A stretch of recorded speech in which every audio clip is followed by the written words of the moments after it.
Thanks for this. Ooh.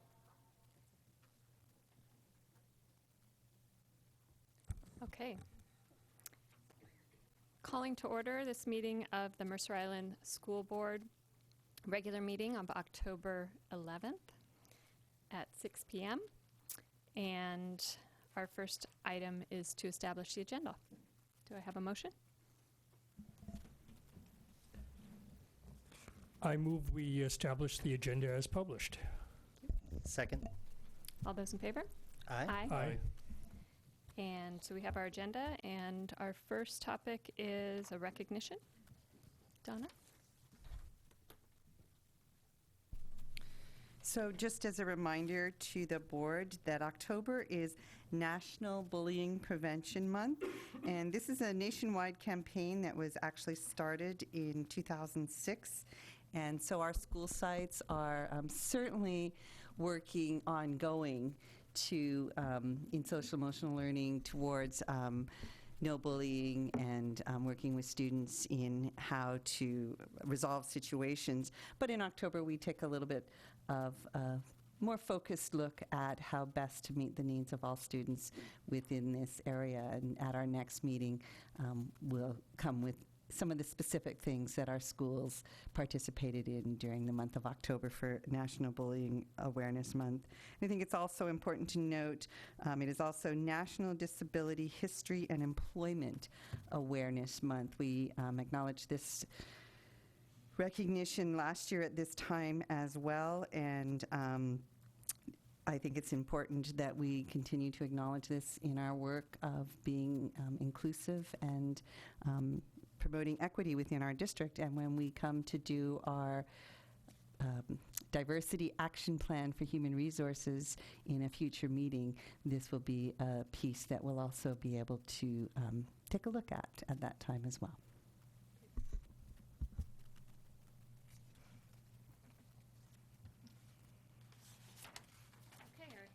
Okay, our next item is public input. Do we have anyone here for public input? Okay. And next up, we have our student representatives report. Okay, so we have a lot to talk about this month, so our report is a little longer, but we'll get started. Okay. Island Park has a couple of events planned for this month. Importantly, the 4th graders are attending a presentation at the Pacific Science Center Planetarium on the 22nd, and the Halloween parade and parties are on the 31st. Carol Siebert, administrative assistant at Island Park, told us that the year is off to a great start. And Lake Ridge has an assembly next Tuesday for Anti-Bullying Awareness Month. This will be put on by Taproot Theater, supporting the Second Step program and equipping students with skills to stand up to bullying and create lasting friendships. The 5th grade student council and Green Team both had their first meeting last week, and there was also a welcome new student lunch, a tradition initiated by a new 2nd grader last year. At West Mercer, students earn pause by practicing kindness, acting with responsibility, welcoming challenges, and showing respect throughout the day. The Kids First Network, KFN, launched their first video to welcome students and staff with their student-produced production. And at Northwood, students and staff are using positive behavior interventions and support, PBIS, as they navigate challenges in the classroom and at recess. Mindful minutes begin each day in a positive way. The 5th grade students and teachers ran their first assembly to celebrate and kick off October's character trait, which is cooperation. Students learned how to recognize, report, and reject bullying at the Taproot Theater Assembly. Islander Middle School has many clubs starting in October, including the Debate, Mindfulness, and Girls Golf clubs.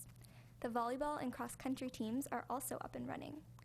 Next week is Kindness Week at IMS and will be put on by the Sources of Strength group, as well as the ASB and leadership students. Sources of Strength is also putting on No One Eats Alone Week, which will be October 22nd through 26th. On October 12th, students and staff will wear blue for Bullying Prevention Spirit Day. And all the 5th through 8th grade band participants are looking forward to All Island Band Night on October 19th, when they will join the high school band for their annual halftime performance. All right, there was a lot of excitement and a little panic at the high school when our schedule was changed to make sure we met the requirements to remain an accredited high school by the Office of Superintendent of Public Instruction. We started off the school year 35 minutes short per week, which led to the addition of connections times of 5 minutes throughout the schedule. And Ally Week was the week of September 24th through 28th. And this week, LGBTQ students and educators guided the conversation on what they need from their allies at school. This program was started by GLSEN, the Gay, Lesbian, and Straight Education Network, and was led by the Queer Straight Alliance at the high school. Members of the alliance spread awareness by passing out ribbons at lunch all week.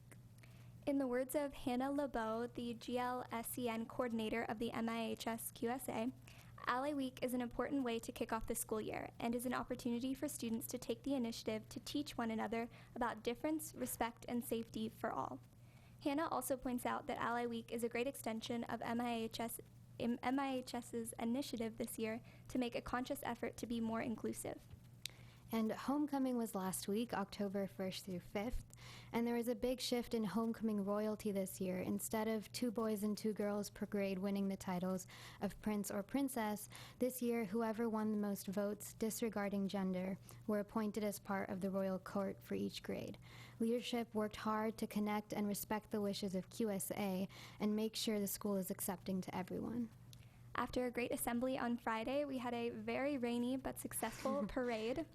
Thanks to Caroline Young, the ASB secretary, and who coordinated almost everything to make the parade possible, everything went smoothly. The dance on Saturday was also a success with a total of 743 tickets sold, which is way more than expected. And one tradition at the high school that was under inspection this month was the mosh pit celebration after home football games. Principal Puckett explained that there was a concern from the district and school administration about the safety and welfare of students at the mosh pit because students were pushing each other and causing each other to fall down, resulting in some minor injuries. School principals worked with the students, parents, and staff to make the event much safer. Last week, in the fifth quarter, there was less pushing and shoving, so it was a success. We both participated in some of the discussion about the new regulations for this event. Yes. And in the spring of 2018, the MIHS band partnered with Banda Escolar de Guayanilla, BEG, a band in Puerto Rico that is also performing in the Rose Parade this year. Because of Hurricane Maria, members of BEG have faced serious setbacks, and through fundraising and sponsorships, the MIHS band is hoping to support the BEG's trip to Pasadena in January. 6 students from BEG arrived Wednesday night to experience the MI community. They performed with the MI band during the homecoming football game, were interviewed by the high school radio station, and were also featured on King 5 News. Another event called Run for the Roses is this Sunday morning. And on October 27th, the MIHS Orchestra is hosting a festival inviting school orchestras from across the state. The fall musical Into the Woods will perform starting on November 8th and run for 2 weekends. The Drama 2 class is also working on a playwriting project, which allows students to write, cast, and then help direct their own work. These plays will be performed on October 22nd. And some exciting updates for sports are that Susan Empey is doing a great job in her first year of coaching the cross-country team, which has 115 students participating. And girls soccer is currently 5-0 in the league and are looking to repeat as state champs. Boys golf is up against Bellevue in the Kinko Championship, and football is doing surprisingly well this year. They're 6-0 and hope to play Bellevue for the Kinko title. And one more exciting event coming up at MIHS is that on Friday, October 26th, King 5 is coming to film a Spirit Pep Rally at the high school. Also, the PSAT was taken by all juniors yesterday morning. And October 3rd was the first Superintendent Student Advisory meeting, and student representatives from all 6 schools in the district attended. We discussed what students loved about school and what they didn't like as much. Conversation turned to homework, and we decided on topics for future meetings, including the competitive and stressful culture of MI, making connections across grade levels, social pressures, and making IMS more environmentally friendly. As you can see, this month has been very busy. We're looking forward to the exciting events planned for next month. Thank you. Excellent, thank you. Okay, and next is our superintendent update. So just a few things for the board tonight. Since approving the Instructional Materials Committee membership for 2018-19, which we do annually, we have had 4 resignations, 3 parents and 1 staff member, and we anticipate there may be 1 more. The reasons have varied, but all were really based on the commitment given to other life priorities for people. We've been able to fill some of the vacancies and will continue to complete this process soon, but we just wanted to keep you informed that some of the members from, since you approved it, have changed. Also, you're probably aware that State Superintendent Chris Reichtel has released the OSPI 2019 through 2021 operating and capital budget requests for the governor and legislature to consider.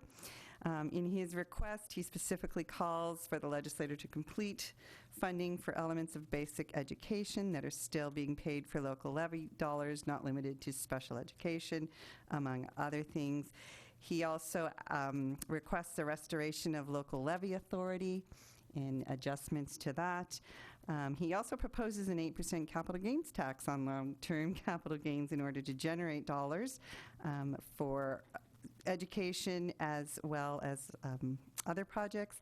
And it also has an interesting capital budget theme of including a simple majority to pass capital bonds and roughly a 57% increase in K-12 matching dollars, which he states will spread more funding to more districts, primarily for K-3 class size reduction.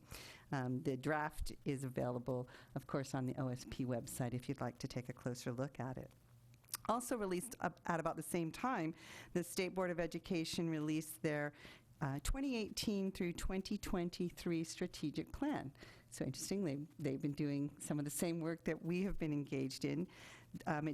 This strategic plan draft includes a revision of the vision, mission, and value statements from their prior strategic plan. And so I'll provide those documents for you in my update later this week. I think there'll be great preparation for our study session next meeting on October 25th when we start at 4:30. And just a reminder, if any of you have vision, mission statements that you found interesting, if you'd send them to me, then I'll compile them and send them out to everyone. On October 18th, all of our district sites and departments will participate in the Great Shakeout for earthquake preparedness, so we'll be ready to rock and roll with that. And October 22nd to the 26th is School Bus Safety Week. And as our student representatives mentioned, the Superintendent Student Advisory met for the first time last week. It was really thrilling for myself to get to be with such an energetic group. They were so eager to learn and discuss. And today was the first meeting of the Superintendent Equity Advisory. And this group spent some time getting to know each other, reflecting on the history of the advisory, as well as recognizing the previous work accomplished, including the diversity and equity policy, as well as Fundamental 7. And we also began our work moving forward with facilitation from Eileen and Matthew from the PSESD Equity Department. As I reported earlier, we've been using, we have a working group with PSESD's Equity Department also that has worked with our leadership team as well. So kind of making that work a little more systemic across the district. And that's all I have for tonight. Great, thank you very much, Donna. Okay, we'll move on to partial governance process monitoring. Item A is OE10 instructional program, the 2017-2018 special education program review, elementary resource room services.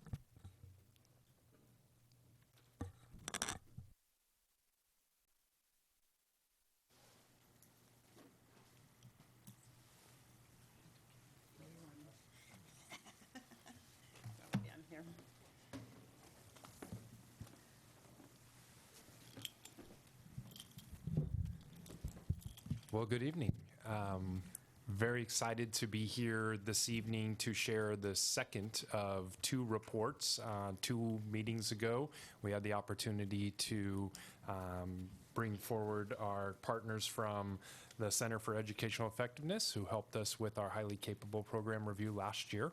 And as we offered a little prelude to that, and as hopefully you've been able to see in the board packet, tonight is our second review, which was a partnership actually between the Mercer Island Educational Association and the district, coming out of our last bargain, or the one previous to this past summer.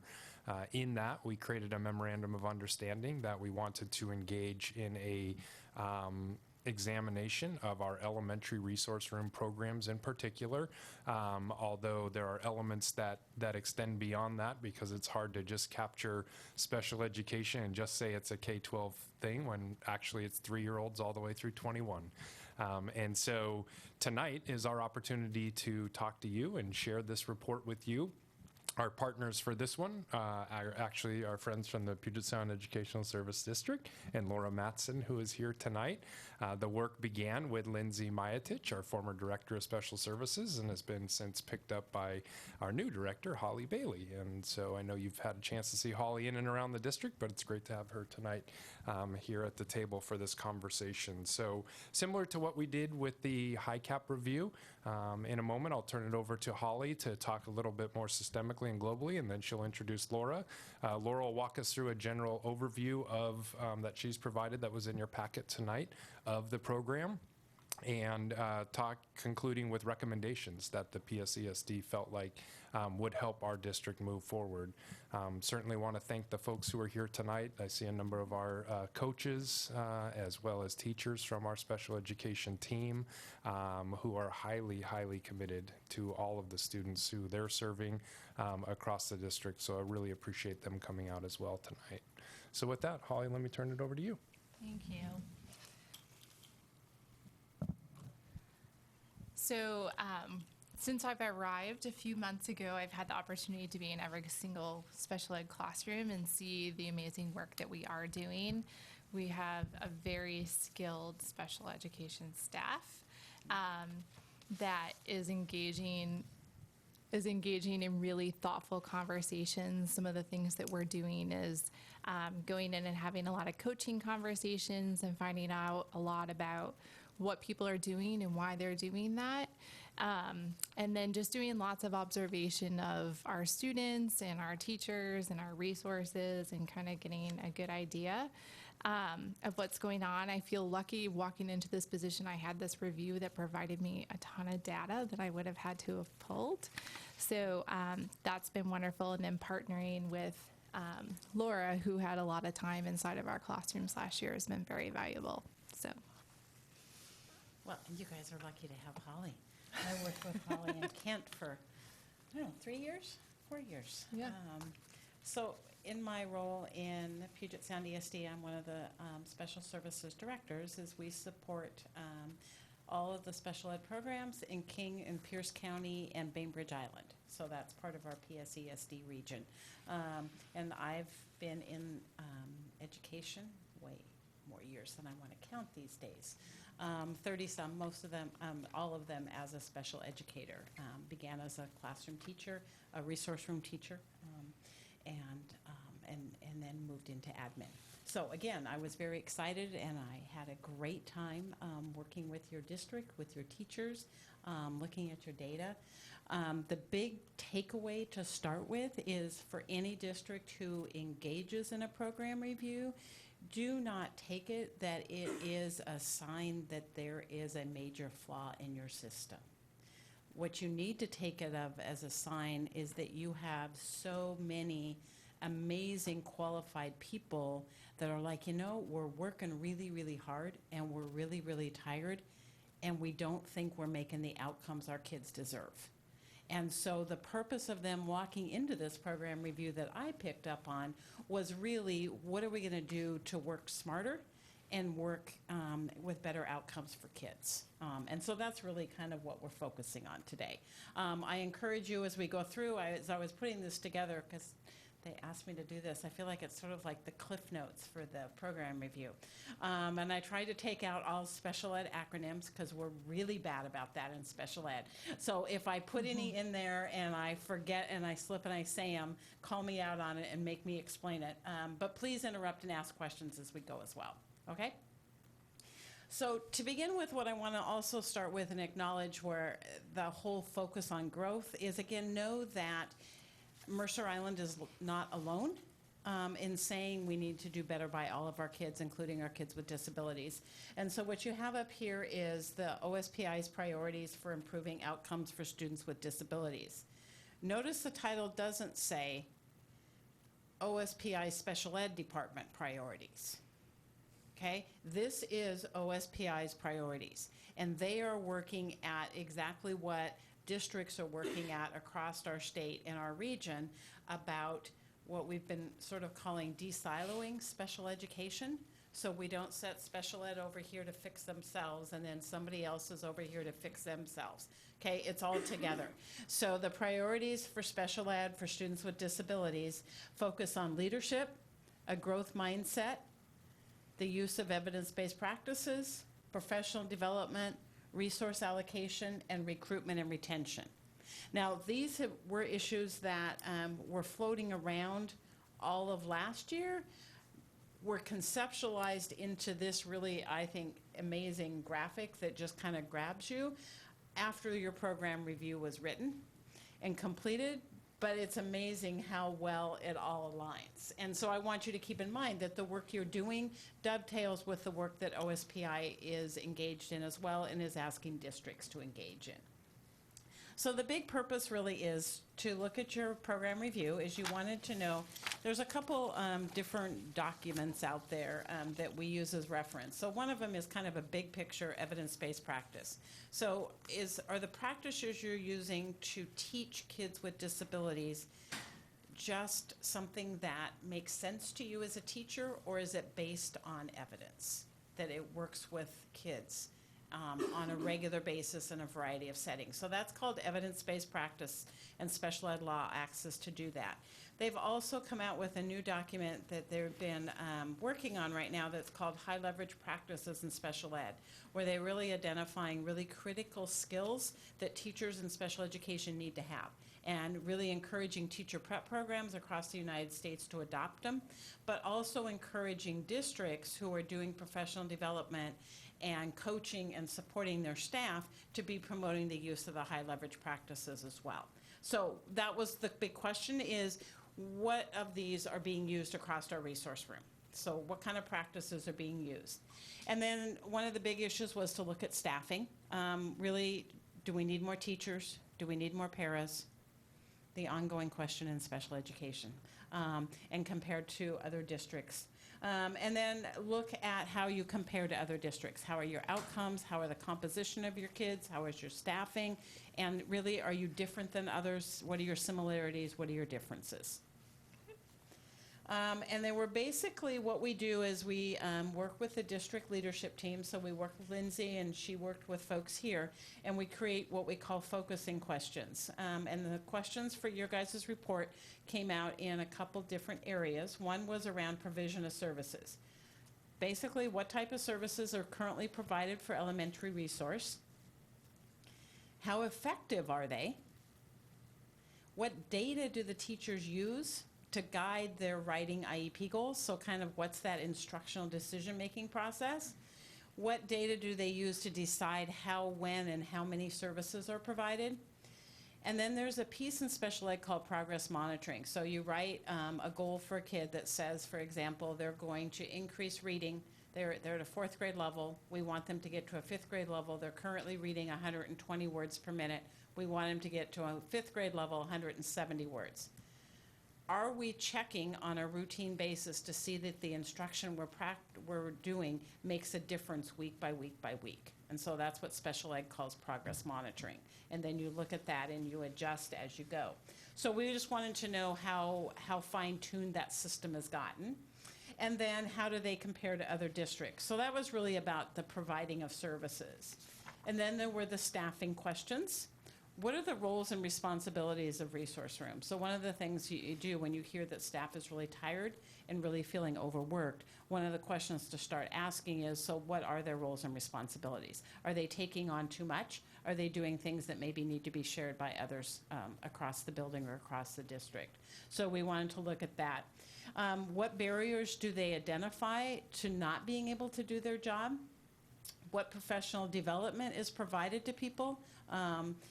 and we'll talk about that, but a lot of the language was, we just don't have the skills to deal with kids with these needs. So how do we fill that gap? And then how do their staffing, allocations, caseload, and roles and responsibilities compare to other districts? So those were the basic questions. In order to answer that, we did some data review and analysis. The 4 districts that were collected, that we looked at as comparison, were selected by your districts. Bainbridge, Issaquah, Snoqualmie Valley, University Place. Kind of same demographics, similar sizes, some similar outcomes in terms of your data, especially for kids without disabilities, all kids on state test kinds of things. We also did a review of special ed files, just a quick look at IEP's evaluations to see if the paperwork was in line, what everything was showing us. We did a survey out to elementary resource room services and staff, and actually it was elementary teachers, principals, and gen ed teachers about who does what for special ed. We had a great team that came and did some on-site classroom reviews, got to visit your schools, see your kids, talk to your staff at each elementary building. Then we also pulled some groups of folks together and had focus groups. So we met with ESA providers, which are your support special ed staff, your school psychs, occupational therapists, physical therapists, speech language therapists. See, I made it through that without any acronyms. That was good, huh? And then we did a focus group with the elementary building administrators, and then the teachers on special assignment, who, not all the same ones that are up there now, because you've had a little bit of switch, but just some of those who are the special ed folks going out and helping the special ed teachers. And then on-site interview, and at that time it was with Lindsay. We did that. First pieces to look at is when we talk special ed, what do we mean by who's in special education? So if you look, and this matches pretty closely to what the state numbers are as well, but the overwhelming group of your kids are learning disability, specific learning disability. So that's 30% of your special ed population has a learning disability. 26% is identified as communication disorder, and most of those kiddos, it means that they're getting speech-only services, just services from a speech language therapist. Some of them are getting speech services, but also some academic, because their communication disorders are severe enough, they impact academic, and they need academic instruction as well. Then you have the group health impairment, which for the most part, a good chunk of those kids are kids who are like ADHD type kids, although there's some mental health, there's some anxiety, so there's some other issues that fall into that category. And then you have autism, which is 16% of your population. And again, realizing that the autism is autism spectrum disorders, so you have a wide range. You have kids who have some really low cognitive skills and some kids who are basically twice gifted in terms of cognition and academic skill, but maybe not social skills and communication skills, which is why they're in the autism. Then you have 4% emotional behavior disorder, and then 6%, which is developmental disability. Developmental disability is a category for kids in the state of Washington. They can be placed under between age 3 and 9 without having to have a hard category disability designation. So in other words, somebody doesn't have to say, oh, you are deaf or you are blind. They can just say, you know what, you're just not progressing. You're developmentally delayed. We don't know what the cause is. We don't know if there really is a specific disability, but it's just this clump of, we can serve kids under that with the idea that we get early intervention services in and get kids moving up and make it. What you need to do when you look at this pie, though, is to realize that in the group specific learning disability, communication disorder, and health impairment, all of those kids, for the most part, will have average to above average intelligence. Okay? And probably half of your group of kids with autism will have average or above average intelligence. So the group of kids in special education who are kids who have intellectual disabilities and real delays with cognition is a very small portion of special education. And when people say special ed, though, that's sometimes I think the first vision that pops into people's mind, which is why I wanted to make sure we went through that graph. So when we talk about elementary resource, what you need to know is who's usually an elementary resource is your specific learning disability, your communication disorder, your health impairment, some autism, some emotional behavior. I just want to say, as a parent of a student with special needs and special ed and a former teacher, thank you for saying that. That was really wonderful. You're welcome. And part of that is the message is being pushed out from our state as well. They've been going around and having this conversation as well. What's the perception of disability in our society? It's just kind of interesting. Are those statewide percentages, or? These are yours. These I are did ours. not label it appropriately. Sorry about that. So that is Mercer Island. The state one looks pretty close. And that's just Mercer Island Elementary, right? Not, because it Yeah, says it's elementary. just- Yeah, resource room. you're right. This is just elementary resource. Yeah. But it is still not that, yeah. And then where do we think about things like dyslexia, dysgraphia, dyscalculia? Is that a developmental disability? They can show up as sometimes the developmental in kids who are really young, before the age of 9, and sometimes they end up falling under the category of specific learning disability. They're a type of a learning disability. They just have a specific name or a label. So we don't treat it differently. I mean, it's diagnosable, but we don't pull it out like we do autism at No. the state level. The feds and the state don't have a Don't do separate that. category for dyslexia. It has always been subsumed under specific learning disability. I see. Okay. Yeah. And part of the reason is because how special ed law works, that's a great question, but how special ed law works is you don't get services based on your type of disability. You get services because you have a disability, and the services you get are based on the needs created by your disability. So whatever the name for your label is, it doesn't matter. What matters is what you need. Now, sometimes the label gives us a little cheat sheet to start with about, okay, we've got dyslexia going on, so we know that these 5 things are going to be really critical. We've got autism going on, these 5 things are going to be really critical, right? But yeah, it's good instruction.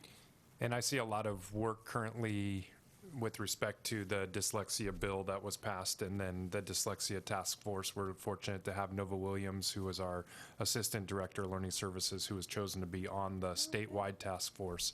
And so she's already attended I think they had their first big roundtable meeting about 2 weeks ago. And they'll be meeting, it looks like about every other month for the next couple years, really putting together what these next layers of services and interventions might be, but also assessments and, a number of the things that we accomplished as a school district and still have in place that came out of our last review with the different learners review, I think have really propelled us and put us into a good position to already start thinking about how we're meeting their needs. And I think we can grow, certainly, but it'll be interesting to follow that, Director D'Souza. Yeah, thank you very much. That's great. When you compare your disabilities, so the data that's at the state level isn't reported out by resource room, because not everybody calls it resource room or however, but you can look at students with disabilities age 6 through 11 by disability groups and look at your categories, because one of the things that's always interesting when I do program reviews is people say, oh, we do such a good job with kids with autism that we have way more kids with autism than anybody else. And that doesn't show that totally. I mean, you guys are high. You're not as high as Issaquah, but so your percentage is really not that high, and we'll talk. I was looking and reviewing this today, and for the life of me, I have no idea what the difference in the shading is. And I went back to the report, and there's no shading in the report. So I think maybe it just happened. So it makes no difference, guys. there's no secret code there. So what did we find out? You have an awesome team of school psychologists. They do incredibly thorough and comprehensive evaluations.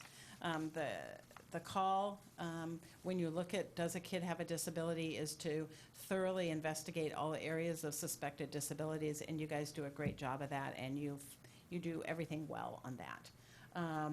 So you do have, though, because you, I think, have really well-meaning staff, they sometimes qualify kids that maybe shouldn't be qualified as having a disability. They're being qualified as for special ed in order to get some extra help, because that's the only way they can get extra help.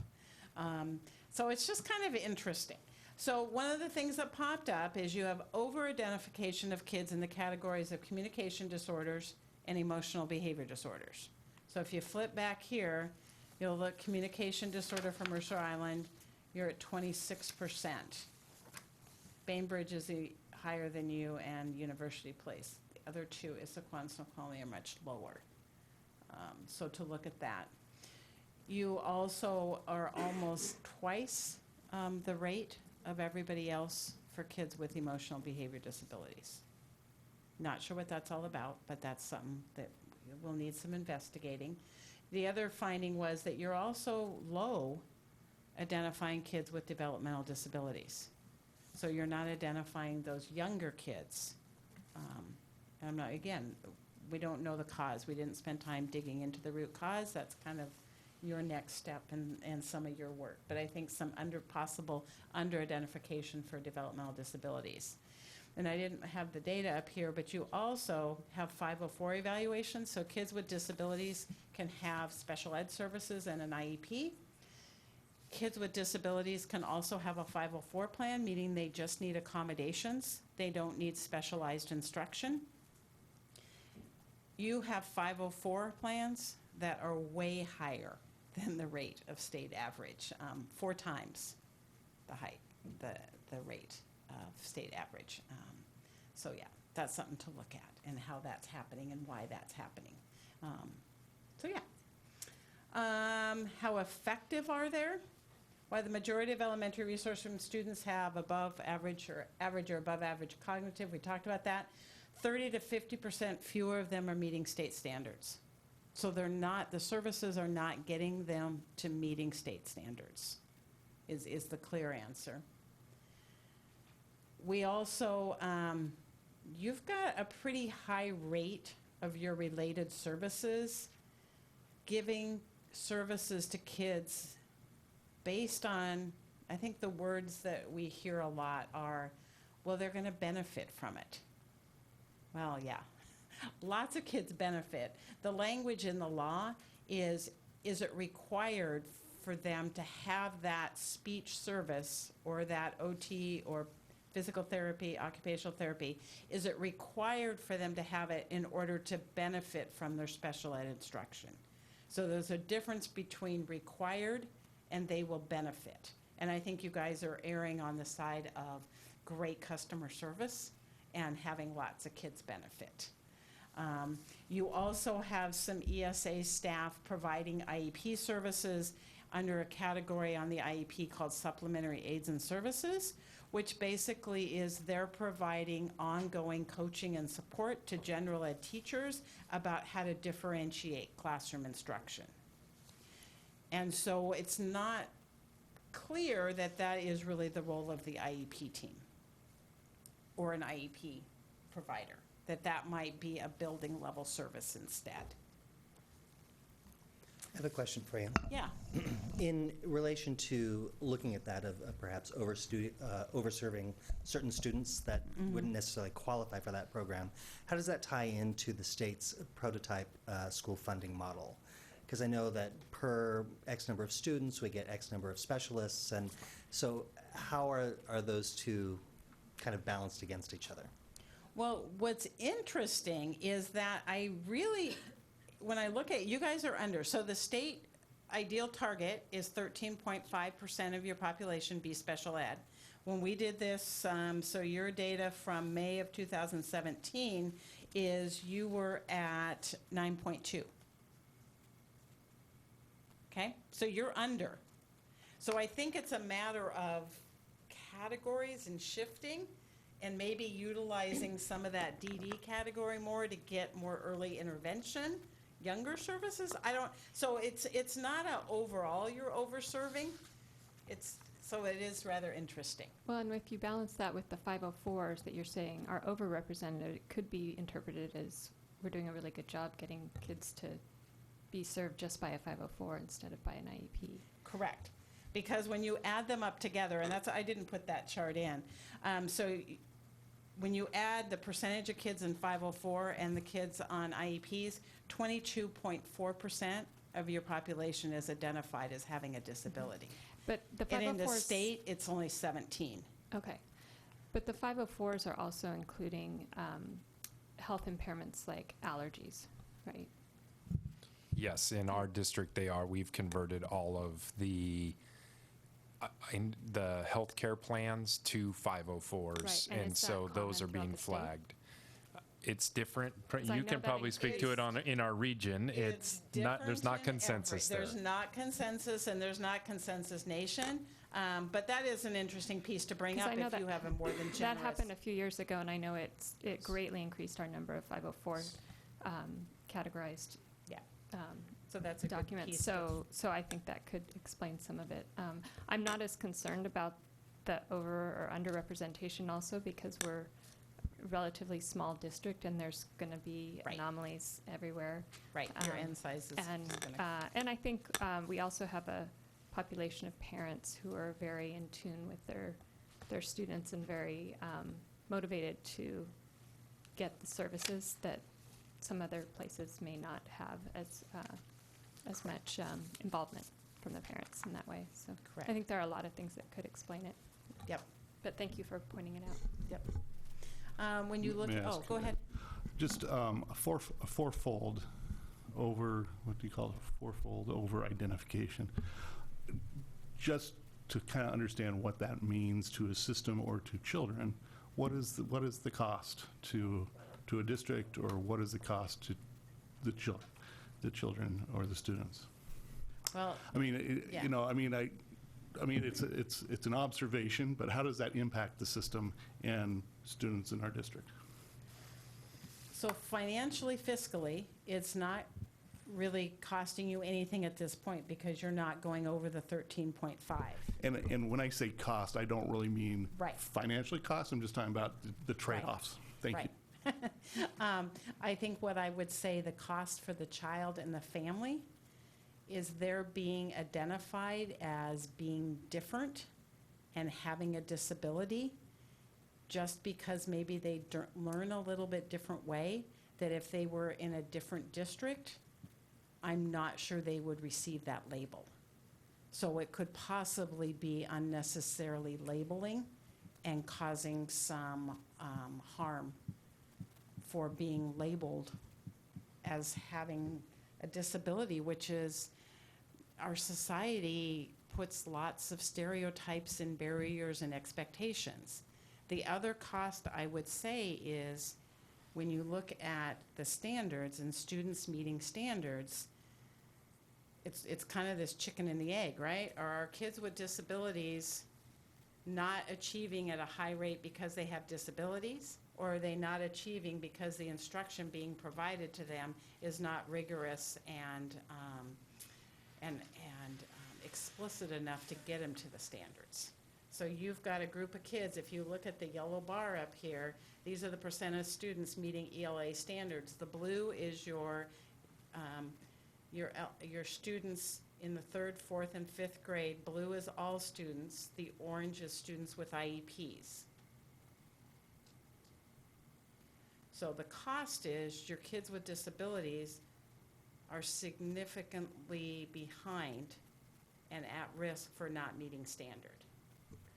But then that suggests they're probably correctly labeled because they're behind. If they were incorrectly labeled, they would be performing consistent with all students. That is one argument. Another way to approach it, and this is a debate across the nation, Another way to approach it is they've been identified as having a disability, they're in special education, they qualify for extra services and supports, they have, remember these, the majority of these kiddos are being tested, have normal to above normal intelligence. With the right kind of instruction and the right kind of accommodations, you should have a higher percentage meeting standards, given the skilled staff and resources your district has, would be my challenge for you. So, Yeah, I think the other side of it too is we also allow parents to opt their children into IEPs, and I think that's what drives a lot of this. Into, 504s. It's Yes, an advocacy process as well, right? I think I see where you're coming from, Director D'Souza, on that, and that might speak to what President Drinkwater was saying in terms of the advocacy, or at least the awareness that our parents have about their rights and options. There's still a process in the 504. Within a 504, there's still a process for identifying and using a team to make a decision about eligibility, which involves an analysis of data for that student. However, I would say that having sat around those tables as a principal in this district and as a director, the advocacy is such that I can't help but wonder if we oftentimes go ahead and put 504s into place, similarly to the way that Dr. Mattson has described, that maybe we are, for customer service reasons, we're delivering on some of these things, which poses problems for, are we over-identifying students, labeling them to some degree? So there is that potential for that, but I don't know if that is always the case. They still have to have a qualifying diagnosis of They do. anxiety or ADHD or, Yes. or something. Or there's a three-pronged test, right. I was reading something the other day, though, that was just this really interesting question, which is that I think what you guys get to struggle with and with your community is that we wouldn't argue so much about kids being over-identified or wrongly placed in special education if our outcomes were better. Because sometimes it seems like having kids be identified in receiving special ed services gives staff permission to say, I'm not accountable for helping them get to standards because they have an IEP now. And I guess that's some of the challenge that came and the question that came out of the report, and that OSPI is asking us to look at that growth mindset. Can we have higher expectations, and can we put better services into place to try to raise those numbers? Because your math isn't much better than your ELA. You're kind of that same gap. And I assume there wasn't a way during this review to discern what accommodations were being made for different 504, for students on 504. So a bunch could have one or two accommodations that are not really impacting anyone, and then some could have a whole lot more. Right. And this report didn't, other than just calculating and looking at the number of 504, this was not a 504 review at all. And so the outcome data of here, when it says students with IEPs, so students with 504 are considered just in the all. They're not, we didn't pull the 504. But from a math perspective, 4x the number of 504s in our environment, we probably couldn't be offering extraordinary levels of high-touch help. Otherwise, we'd be way over costs. We'd be seeing a lot of other issues with that, You've though, got right? teachers, though, that are working hours. part of that is that Right, to do that. 504s aren't necessarily an extra cost. They're accommodations. Right. Not specially designed instruction. And so Yeah, and that's much less of a financial burden. that's why I was like trying to cost. understand why they are not performing the same level as all students. If it's not different instruction, then Well, we don't know 504. So if they 504 right. weren't 504s, then they should be the same as all students. Yeah, we didn't pull the 504 data. This is just students with Yeah. IEPs. So that would be another piece you guys could look at Anyway, in the question. But yeah, how they're, okay, so we got to get Interesting. moving or we're going to get lost here. thank you. Yes, sorry. That's okay. And so then looking at staffing, Your numbers are not that far off from your comparison districts. You're comparable with regards to staffing, caseload size, roles and responsibilities. You do have a little bit higher level of paraeducators, and I gotta say, your district has the most qualified paraeducators that I've ever seen in a district, and some of the districts I've worked in, that would have been really nice. You just have amazing, I mean, you have paras with master's degrees. It's just, you know, their skill level is just amazing. So that's great. The other piece is Mercer Island, like any district, is recognizing that caseloads increase over the year, and that there is an attempt to try to hire new staff to address that, and you can't get new staff. And in the past, when I first started my career in Washington State as a special ed teacher, everybody wanted to teach at Mercer Island. Everybody wanted to teach in Issaquah. I was talking to Issaquah over the summer, and they're having a hard time getting teachers. And part of it is commute and housing. So why they still like the district and want to work there, they can't afford to. So you guys are now being faced with some of the staffing shortages issues that other districts across the state have been dealing with for years.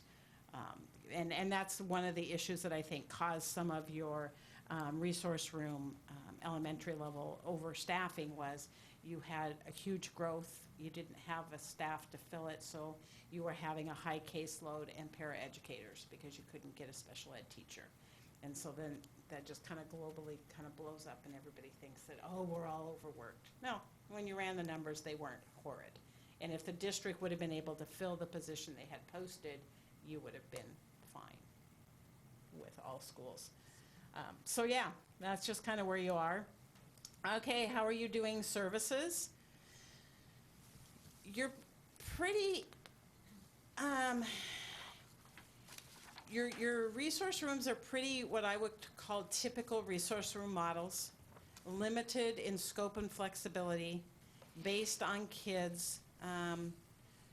It was a model created primarily for kids who had academic needs, and then they've tried to just continue to add the needs of other kids onto that system, and it has stressed the system. So when you try to add the social skills and the behavior skills and some of the executive functioning instruction and sensory needs and everything that needs to happen for the population of kids we have now, they're clashing with the limitations of the system you currently have.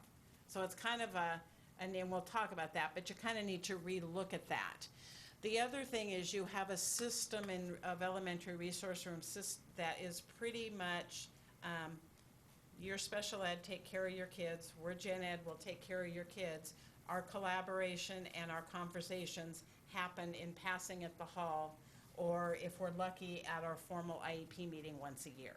So it's not a model that encourages collaboration across staff. And so yeah, that's where we're working there.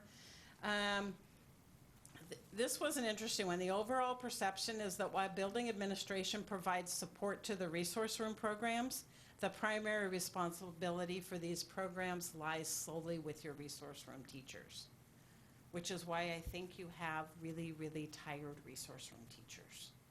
They're feeling the burden of everything to do with their programs. And ultimately, the principals, the support staff will say, you're the expert, you got it, you go for it. And they support them in words, and I think they support them in time as much as they can, but there's not, again, collaboration and co-leadership around the delivery of special ed services and resource room services.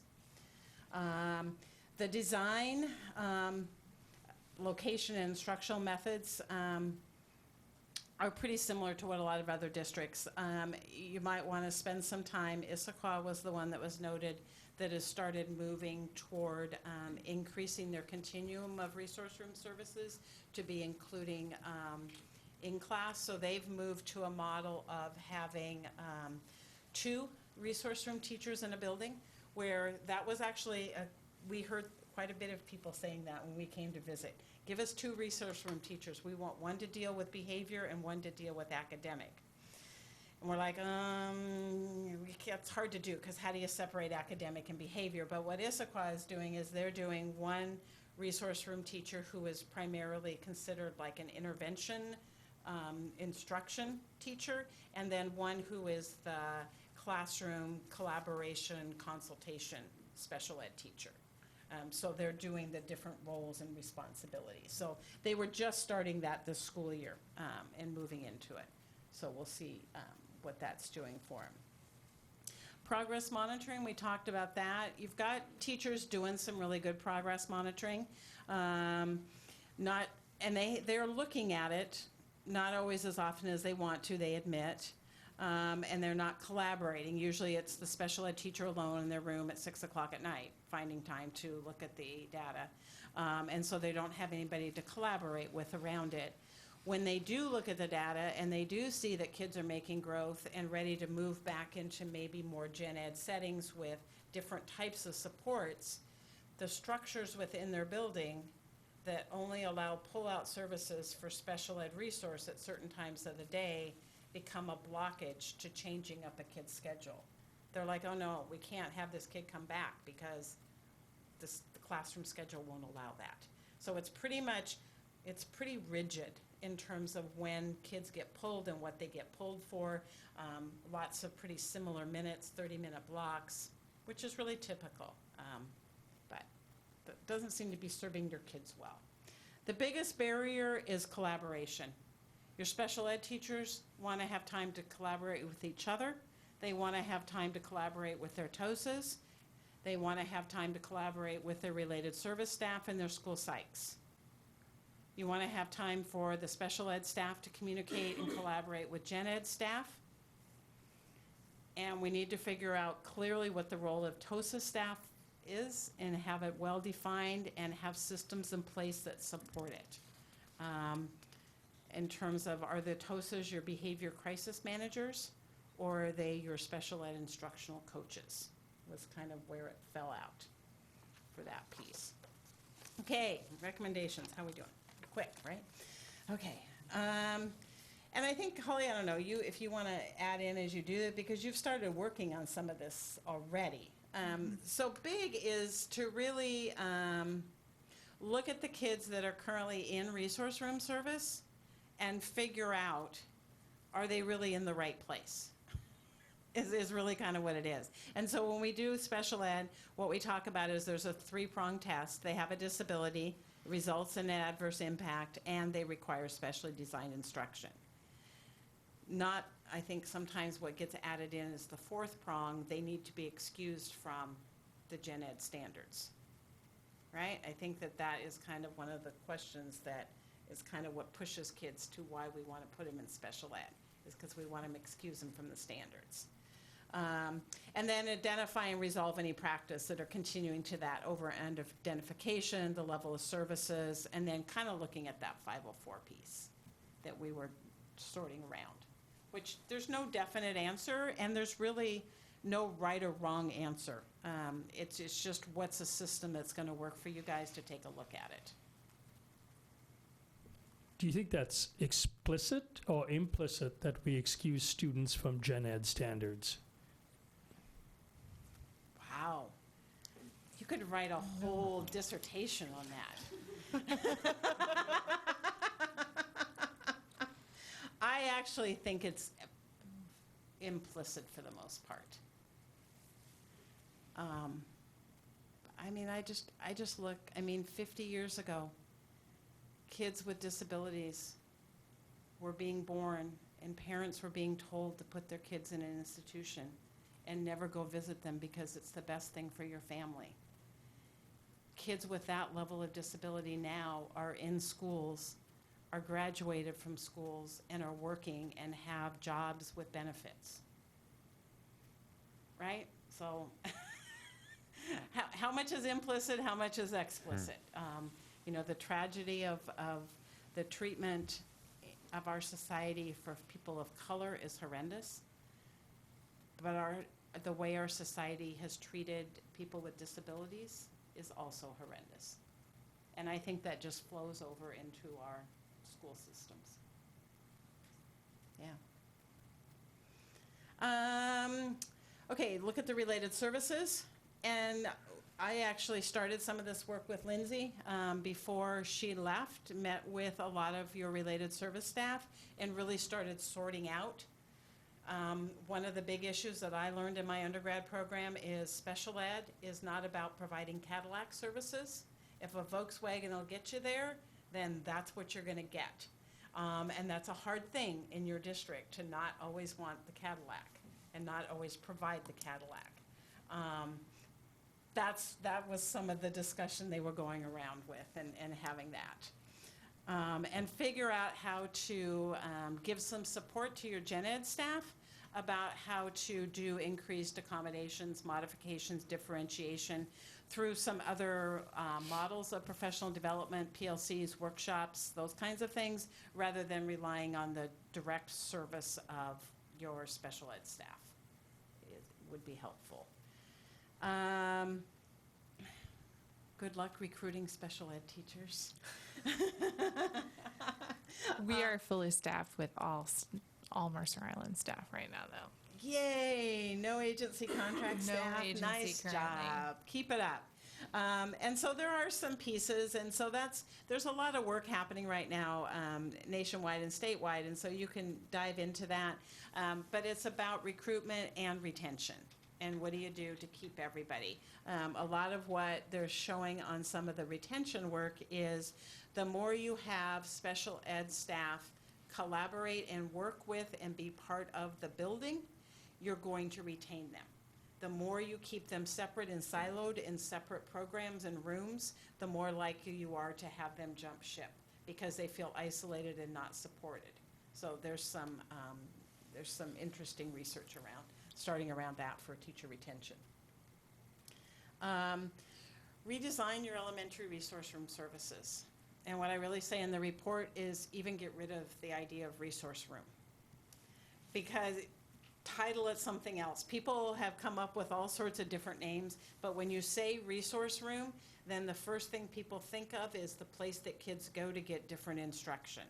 What you really want it to be is resource services or special ed services, and figure out how to redesign that.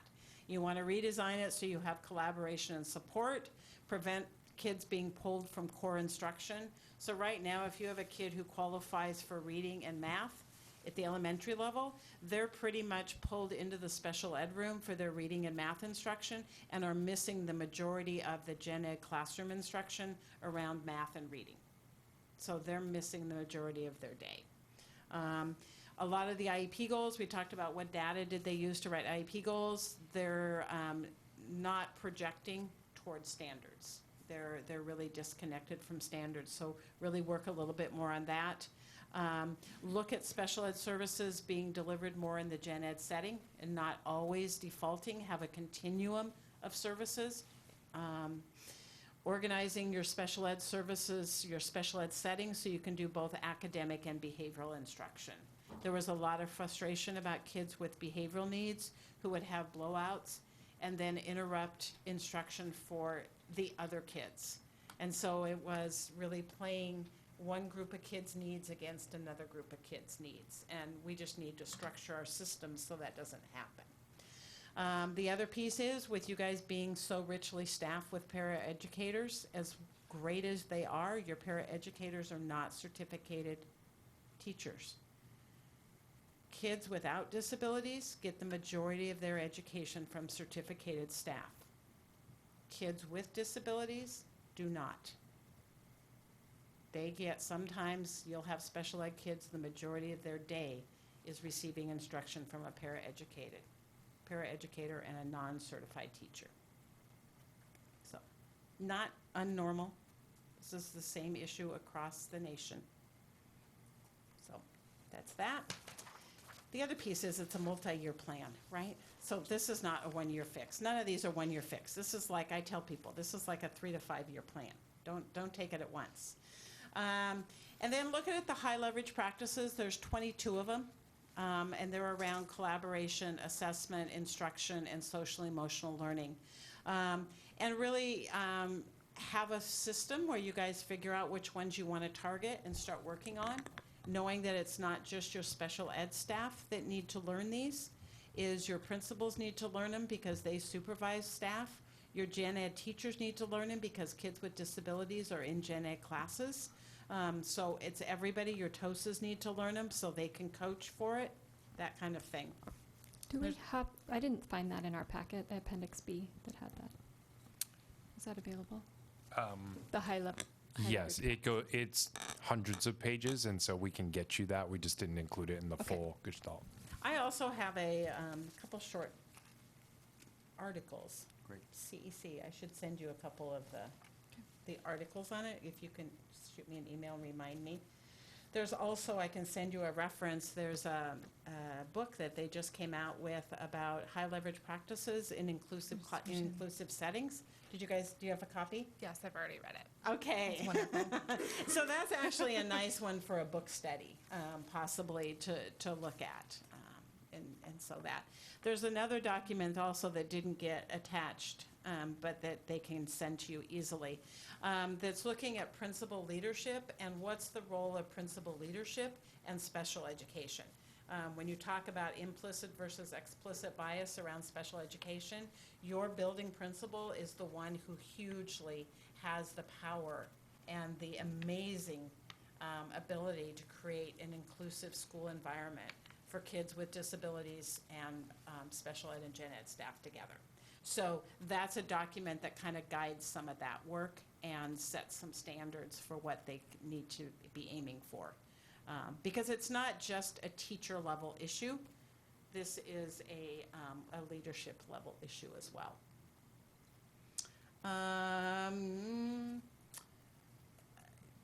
Provide special ed, general education teachers with information to increase their ability to use assessment data. In other words, progress monitoring data. Figure out which ones are working that'll help kids move forward. Some of the instructional practices we're using that don't make a difference, stop using them. You don't have enough time in the day to do them, right? There's just some interesting practices, not here, but I mean, I just see, the whole issue of copying sentences sometimes. You're like, really, why, what is the value of that? If there's no value to doing that instruction, then stop doing it and spend your time doing on things that make sense. So there's some good student data to figure out if what you're doing is making a difference pretty quickly within a 6 to 8 week period, and then change up your intervention if it's not working. So much more of a database decision problem-making process instead of waiting for every quarterly progress report. Be on top of it a little bit more. Collaboration. Please give your people time.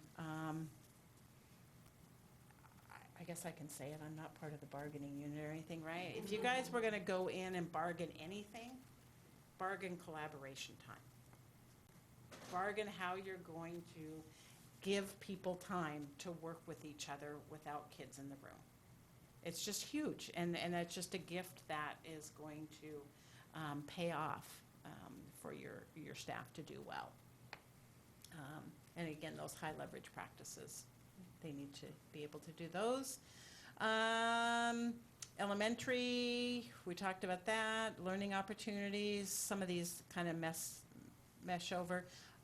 Our recommendation was to really look at your TOSA staff and use them, because some of their job is they are district case managers for kids that you have on different, in different programs outside your district. But beyond that, their role should primarily be coaching staff to use high leverage practices, not helping them write IEPs, not putting out behavior management crisis fires. You need to be able to let them focus on coaching and get that going. And then growth mindset, that's where you guys are.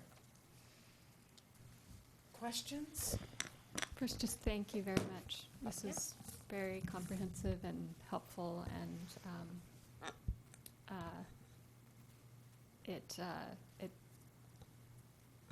anyway, I think it's great. You guys had great questions. Yeah, I'd like to thank you. Also, I'd like to thank the administrators, our superintendent, our teachers, our parapros for engaging in this process. it's self-reflection. And the only way we can get better is through that.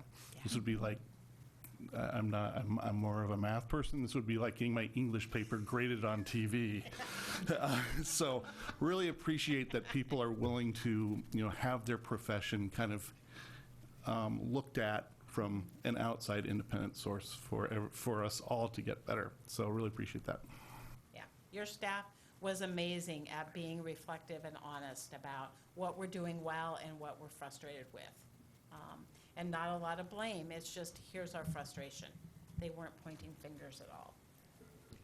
I'm just wondering why parents and students weren't included in the review. Partially because that wasn't where the questions came from. And originally, I think it was because when I worked with you and Lindsay to set it up, because it had come out of that contractual question and it was around staffing, that's what really did it. They just said, we need more staff to do the work we're doing. So. And it looked like part of the recommendation moving forward Yeah.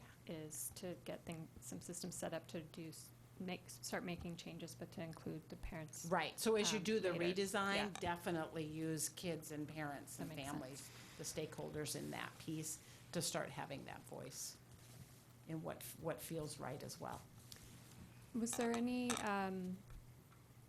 further idea of doing this level of evaluation at the middle and high school level, special ed programs as well? Or is this where the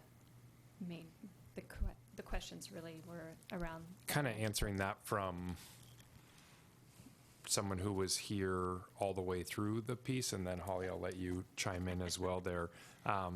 I think it kind of goes back to some of my opening statements, and that is it's hard to just look at this and stop at just the elementary piece, because we have a lot of rich information now that gives us an opportunity to look from our 3-year-olds coming into our early childhood program through transition, and even looking at some of the staffing pieces. We will be looking at other service programs in the district as well as all the way through. So I think it's a launching off point more than anything, President Drinkwater, and we'll go from there. So this is the beginning of this. We now have a great set of questions to continue to ask ourselves, but I don't think that you can just start and stop in elementary personally. And I but think there is a Holly, lot of coordination between elementary and middle and high school, and I think our district does a really nice job with those transitions for the students and families. But having been a special ed teacher with 6th graders in middle school, having a little bit more there, I think, as far as helping with data collection, and maybe that's improved since I was there, but that I think is a really key piece when they move buildings and they've got an existing IEP. So, but I think we do a lot of things so well, but I appreciate that this is looking at how we can become even better at what we do to help serve the kids. Yeah. Holly, do you want to add? When we meet with our staff, we're going to review this as an entire group and look at the implications across ages 3 through 21, because it's a lot about instruction. And so when we're doing good instruction and we figure this out in 5 years, then our students are going to be moving up and we're going to be expected to, provide them that same great instruction. And so I see it as systemic change.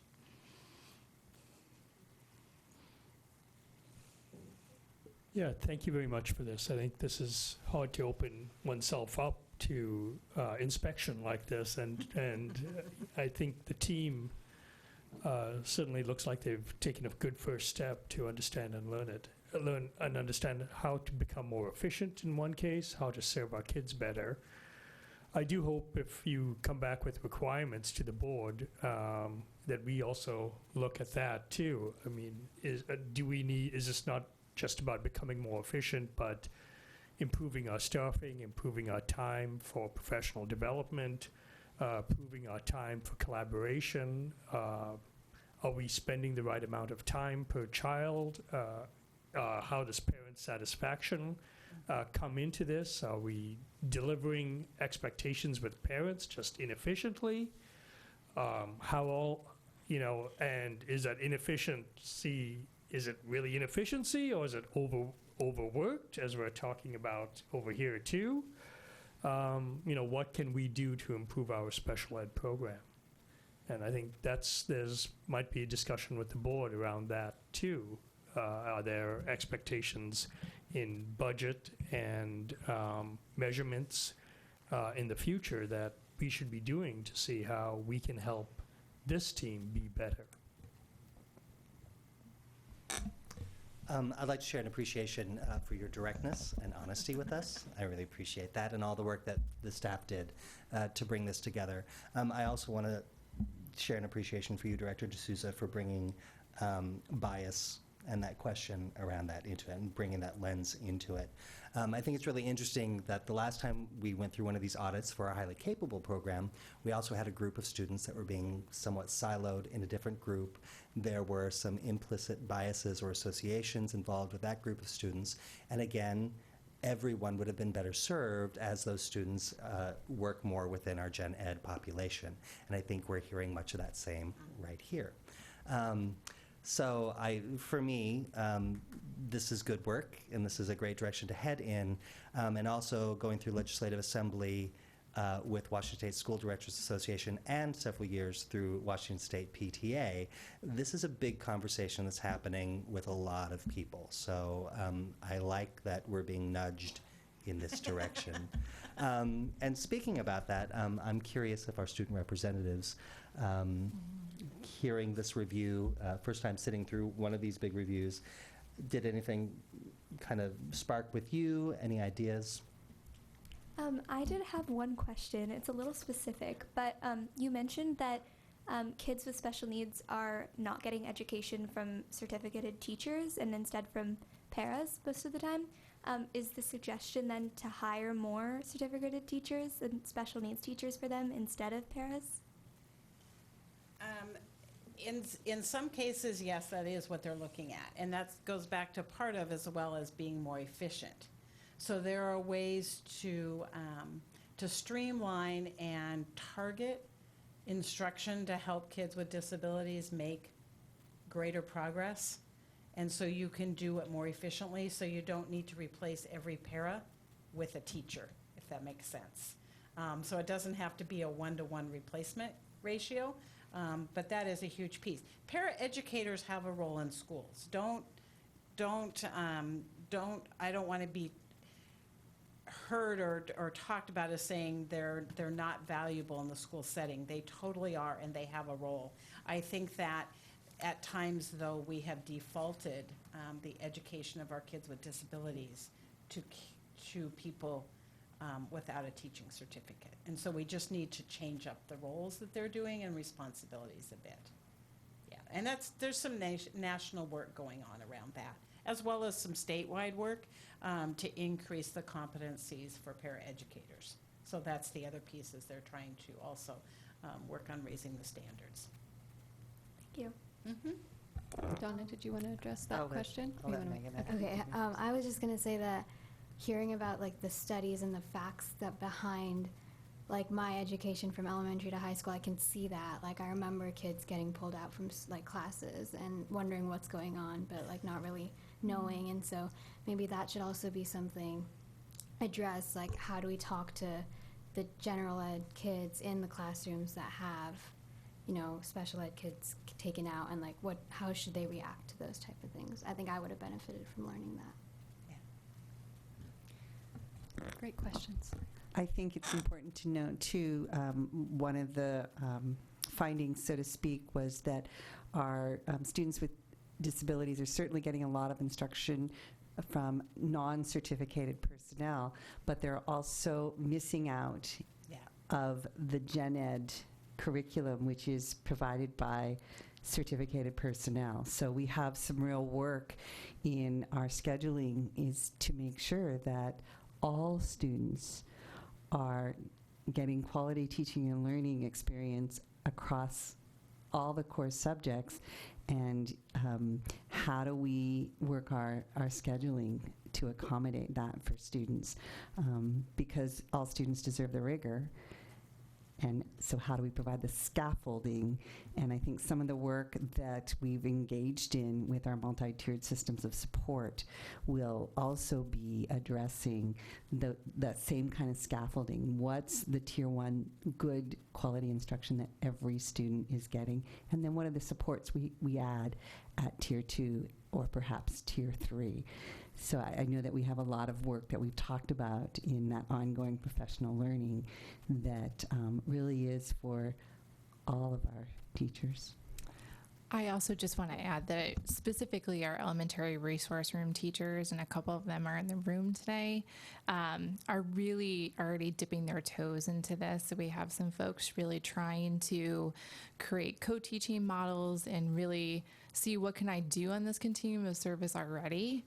And the conversations have just started. I think it's the systems that are behind supporting that in a systemic way that we need to be working on. But the want is there, and they realize like the possibilities right now. So they're going in the right direction.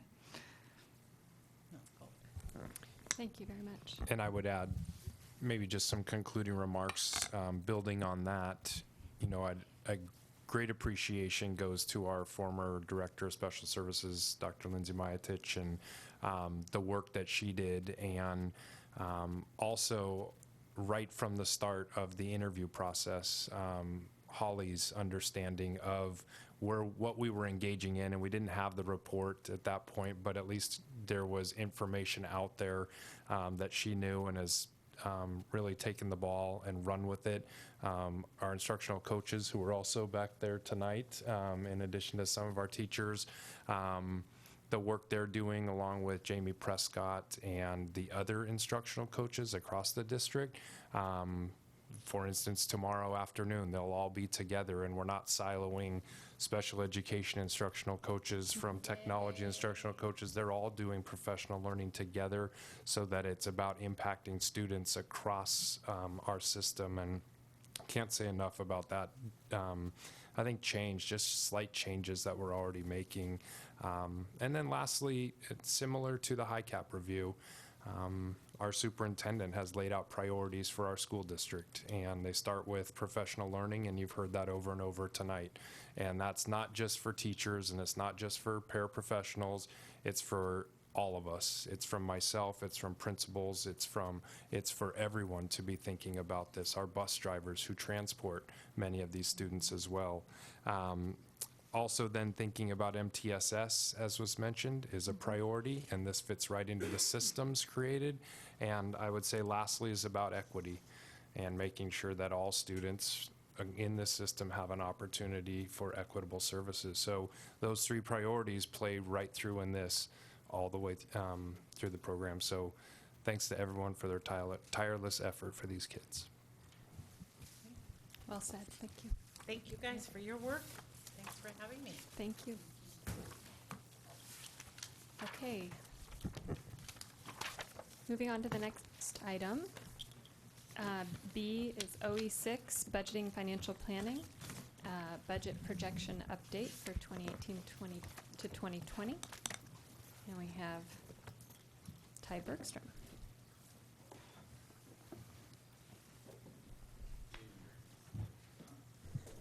Good evening. 1 second while I get up and running. All right. Fun times. With a smile. So, at the end of August, you had the fantastic opportunity, and to my great pleasure, you approved the operating budget for the 18-19 school year. And when we built the budget, we had built the budget with some generous and slightly vague assumptions as to how bargaining would result between the district and MIEA. We have since concluded bargaining, and we received a request from OSPI on, I believe it was September 27th-ish. I was a little stressed, so I could probably remember the date and time and hour and minute if I really wanted to. asking us to revise our budgets and submit them by November 1st.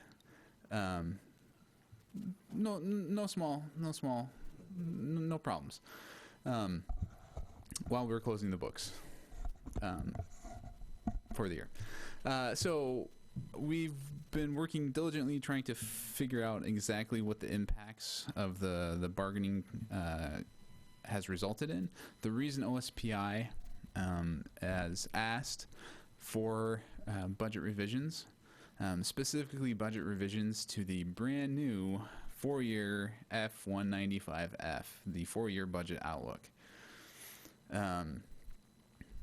Because so many districts have settled large contracts, OSPI received a public records request for all of the 4-year outlooks for all 295 districts across the state. Also, OSPI has the brand new legislated mandate to give the district a financial health grade, air quotes. So they will be assessing our financial health based off the outlook of the 4-year budget. So we are now faced with the wonderful undertaking of revising our 4-year outlook. One of the other requests that OSPI made was that if needed, we provide a F200, which is a budget extension. Our district has not done an F200 in over 15 years. It took us some research figuring out everything involved in an F200. So F200 is a budget extension. Washington state law requires that municipal governments stay within the budgets that they've passed. If you are going to exceed that budget authority, you need to take it by resolution to the board. Very similar process: first reading, public hearing, approval by resolution. The process by which OSPI would like us to do an F200 is the exact same process that we've accomplished the F195, the original budget. It would take about a month's worth of work on top of us trying to close the year end and everything. So, hooray for us. We have not, to our best knowledge, knocking on wood, exceeded our original authorized budget authority. Woo! We will be monitoring this incredibly closely as we progress through the year. I would not be surprised if come, say, February, March, April, we come before the board saying we do need to do an F200, and we will revise the budget at that point. But at this point, we still have some wiggle room within the budget. So that's great for us. We still have to revise the F195F, the 4-year budget outlook. So that's what we're bringing here tonight, the budget update. So because this is part of the F195, which is the operating budget, brand new component, they have asked us to make the changes to the 4-year forecast following the same process that we did for the original F195, which is a public reading and a first reading and then a public hearing and passage by resolution. So tonight we are still working on trying to get all the numbers lined up. What we brought here tonight is a discussion of the assumptions that we will be changing within the F195F, as well as what was passed in the original F195F, so I can highlight what will be changing. I can tell you right now that what will not be changing will be any of the forecasts for the capital projects budget, the debt service budget, the ASB budget, and the transportation budget. So it is only for the general fund, which is still very fun. So tonight, as we're looking at changes for assumptions, there we go, a little bit better, a little easier to read. So things that we have to account for as we're looking at changing assumptions is Are there new assumptions regarding revenues? And are there new assumptions regarding expenditures? So we have 3 assumptions regarding revenues and 2 regarding our expenditures. The first one that we're looking at is safety net. Some questions were raised about safety net and budgeting safety net in the future. Conversations that we've had with the Schools Alliance, which is our network of school districts in East King County, the more suburban districts of King County, that have gathered together to work to help communicate our needs to the legislature. In our communications with them, safety net has recently come up as potential changes in the near future. One of the superintendents of the districts that belongs to the program sat on the safety net review committee, the working group that looked at safety net, and the procedures and policies that safety net now has in place do not align with the recommendations from the working group. So there's still some pretty significant changes that can be coming from safety net in terms of what will be funded, how it will be funded, the criteria that funding will become based on. Also with the Superintendent Reichdahl's budget, the increased funding changes that he has proposed for special education could significantly affect the available funds for safety net, and as well as the need for safety net and the criteria which will be applying for it. So while technically we're not changing the assumption, we haven't budgeted for safety net in the past, we did want to address that question and concern of are we accounting for it? And at this point in time, we don't feel it would be a conservative approach, which is required as a fiscal assumption, that we need to be conservative with our assumptions. It would not be conservative to include it in the future. So we're going to continue to exclude that. Donations and gifts. Oh, sorry, is there a question? Sure, I just wanted to express some appreciation for that. I appreciate why you're not including it, but I think it's very important that we have this public discussion that it may get included, it may not. And to the extent that people look at our budgets and appreciate where we are, it's important to show kind of the error bars in it. And as much as the OSBI superintendent may make changes, he's not the legislature or the governor. So there's a lot of ifs. So. With midterms coming, the midterm elections, and potential changes to the structure of the legislature,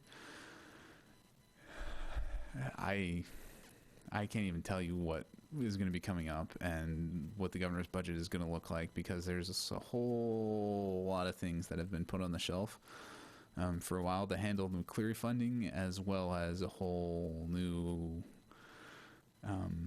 set of discussions that need to come because of McCleary funding.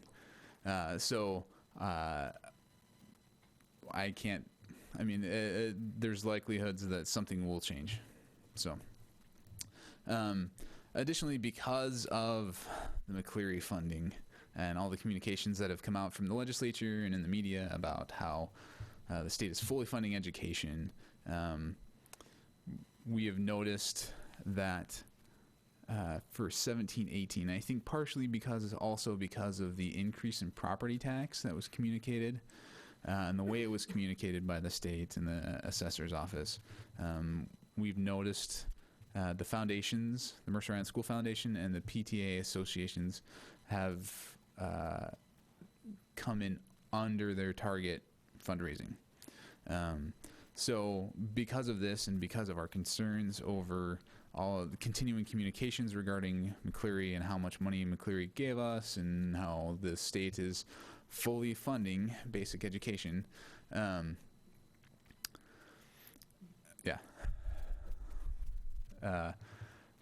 we're concerned about donor fatigue, as well as donor confusion and what the foundation is doing and what it's accomplishing and what the students, what benefit that their donation dollars bring to the students. In the past couple years, we have budgeted. The foundation has brought in close to about $1 million, $750,000 to $1 million, on average over the last several years. The PTA is bringing in about $500,000.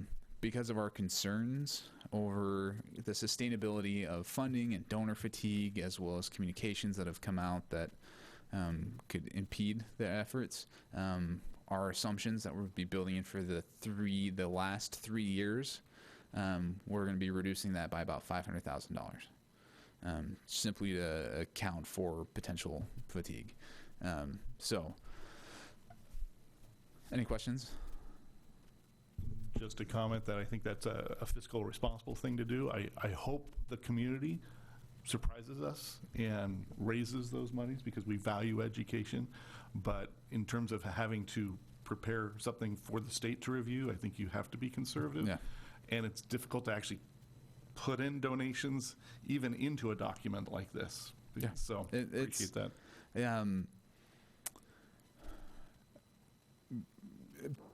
Relying on donations is problematic. The foundation foundations and the PTAs have worked with the district extensively for a long time by graciously helping us add staff to the buildings, and by paying for the Bridge the Gap teachers, the hand in hand. I think it's PALS. Is it the PALS? What is it at West Mercer?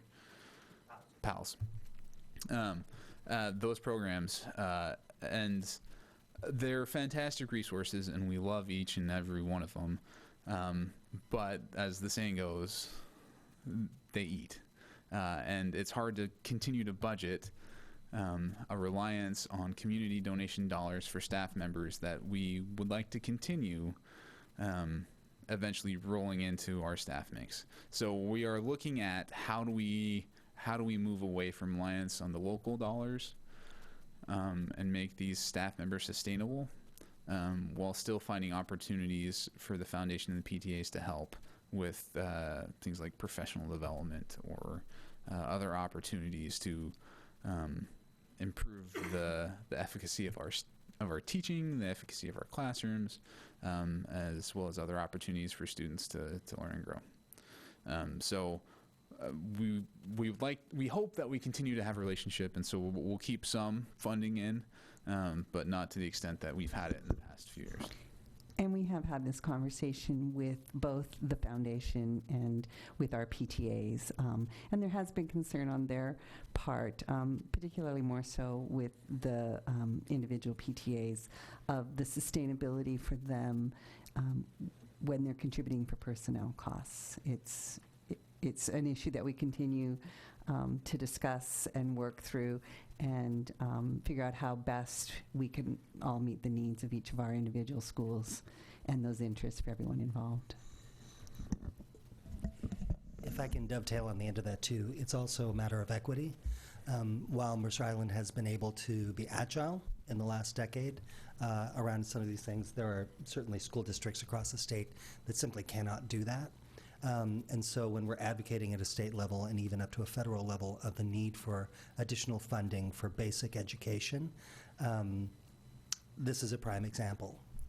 Our students receive more staffing members paid through PTAs and foundations and more supports and scaffolding that other students in our state and nation simply don't get because they can't do it. And so trying to figure out some way for us to balance our budget in a fiscally conservative way that doesn't rely on these groups to fund those positions, I think is going to be important as we advocate.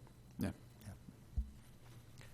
So we've got a couple of foundation programs. One is a phonathon that's coming up, as well as the bridge to the future, I guess, is the new one. Is that both these programs are we thinking about reducing dependency on, or just one of them? I'm not quite sure.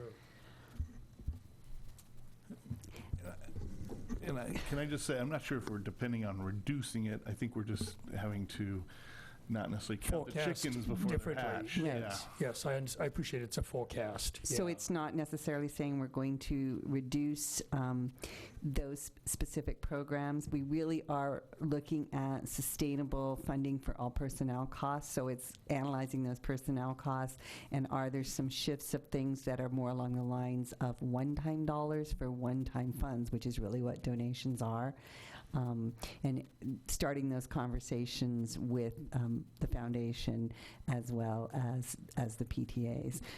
They also have, seen the increased staffing costs as well, and realize that their dollars don't go as far as they did previously because of those increased costs. So how do we set a benchmark of here's our goal and here's how those contributions will support our students, but maybe not necessarily staffing costs, because we're using our state and local levy dollars for that. And then what's the shift of other things that are more those one-time kinds of pieces? An example being professional development, professional learning. Right, fair enough. And that's exactly what the phonathon was helping with. And so those type of things, we are just as dependent on that as ever before. Yes. I'm glad to see that this discussion is happening with the foundation as well. So the messaging can be correct and thoughtful and clear to donors as well. Met with them this morning at their meeting. Okay, thank you. All right. So, the last assumption regarding revenue.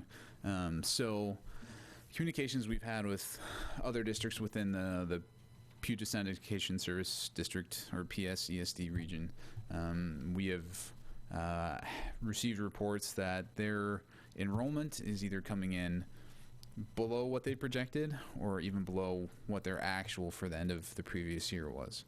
There is fewer students entering the school system than they had projected.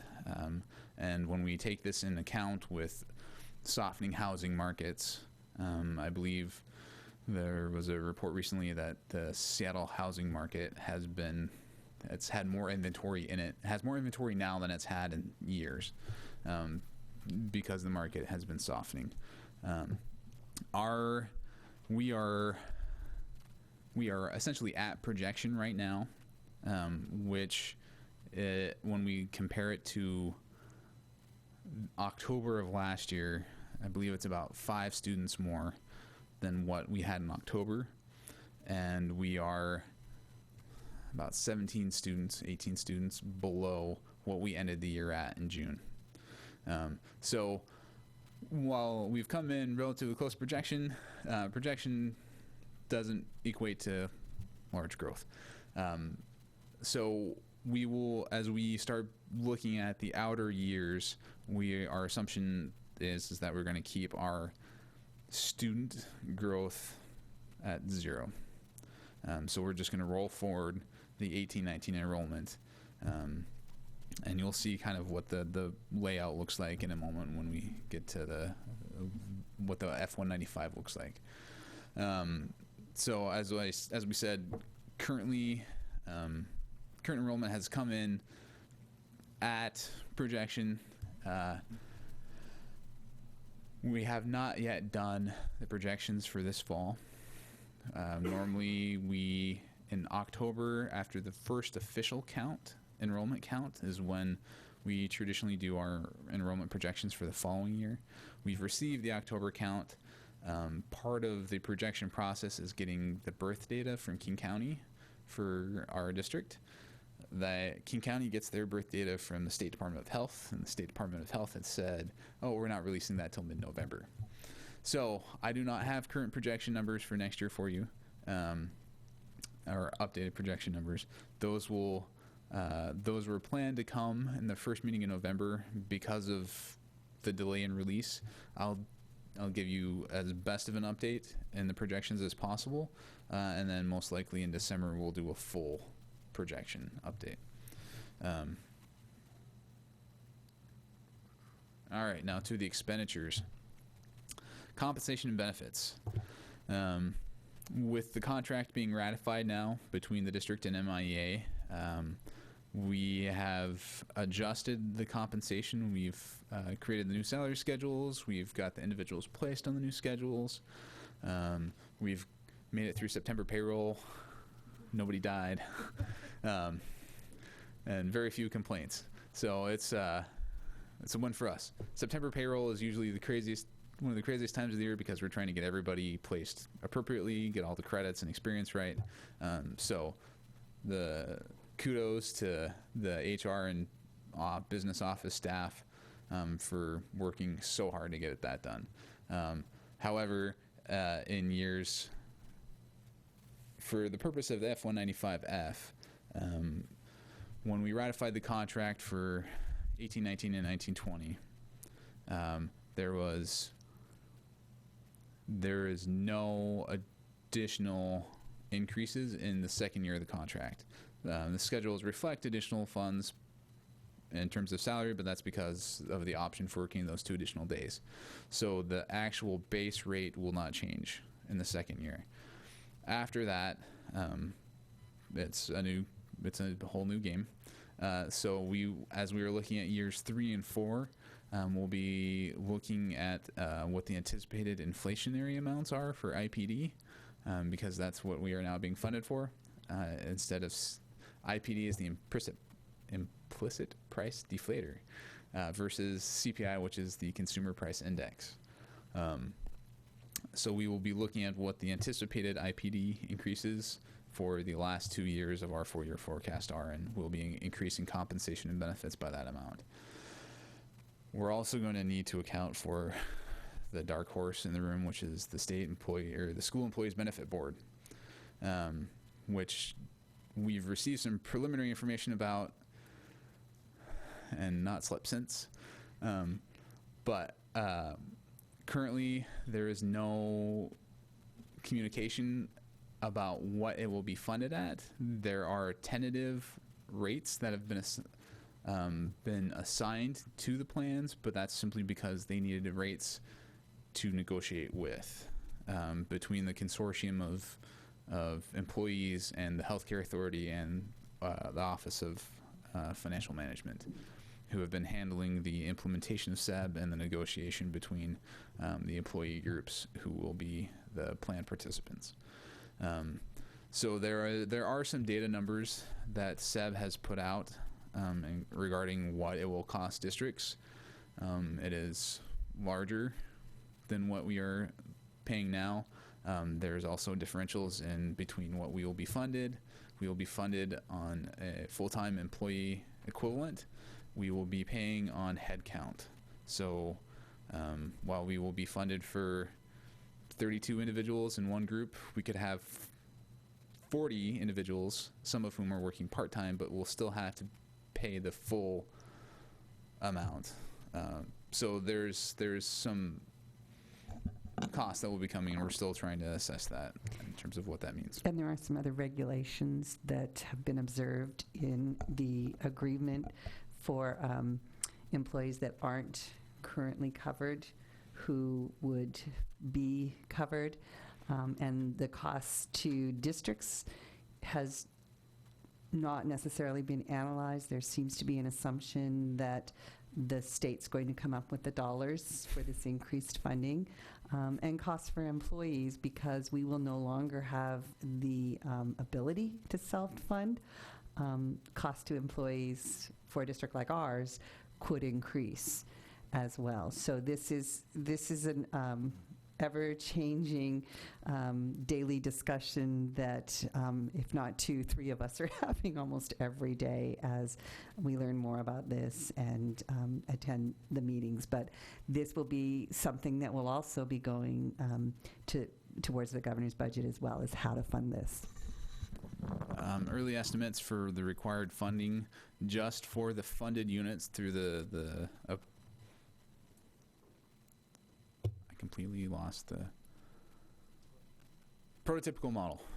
Through the prototypical model, the estimated cost of funding SEB through the staff units provided by the prototypical model is $860 million.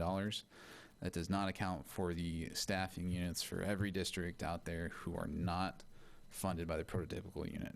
So it will be a significant cost. So those are factors that we are building in for compensation and benefits. Staffing and other cost reductions. This is our last expenditure-related assumption. With the increase in costs that we now have in the district, and we have concerns about our ability to maintain a balanced budget. The 4-year forecast ends in year 4 with the district with a negative fund balance. So as we are moving forward, and as you've seen tonight, we've begun the process of examining multiple programs within the district. How are we staffing them? Do we have the appropriate mix of staff? Do we have the appropriate staffing models? Are we using the appropriate materials, the appropriate contracted services?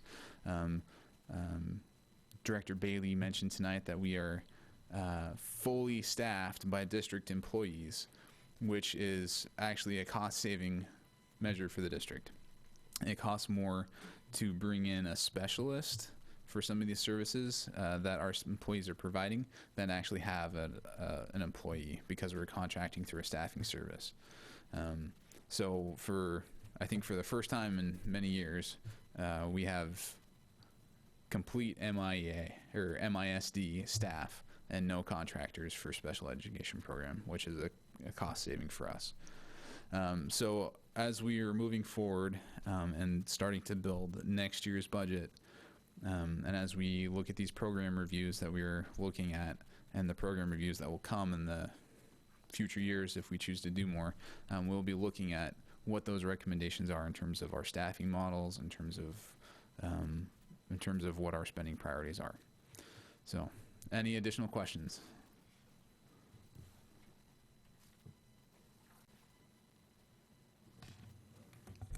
Thank you for all your hard work and your staff's work on this. You're welcome. I might just add in, Kate Davis of the Office of Financial Management sat on a panel along with OSPI at Legislative Assembly, and they had a really interesting discussion about all of these models and how it's working and projections. And those videos have now been uploaded to YouTube, so you can access those videos from the WASDA website under legislation. So I would encourage you to take a look at that one, and as well as the school safety one. But it was an interesting conversation between the two of them. Yeah, I'll have to look that up. All right, so this, just relatively quickly, wrong direction.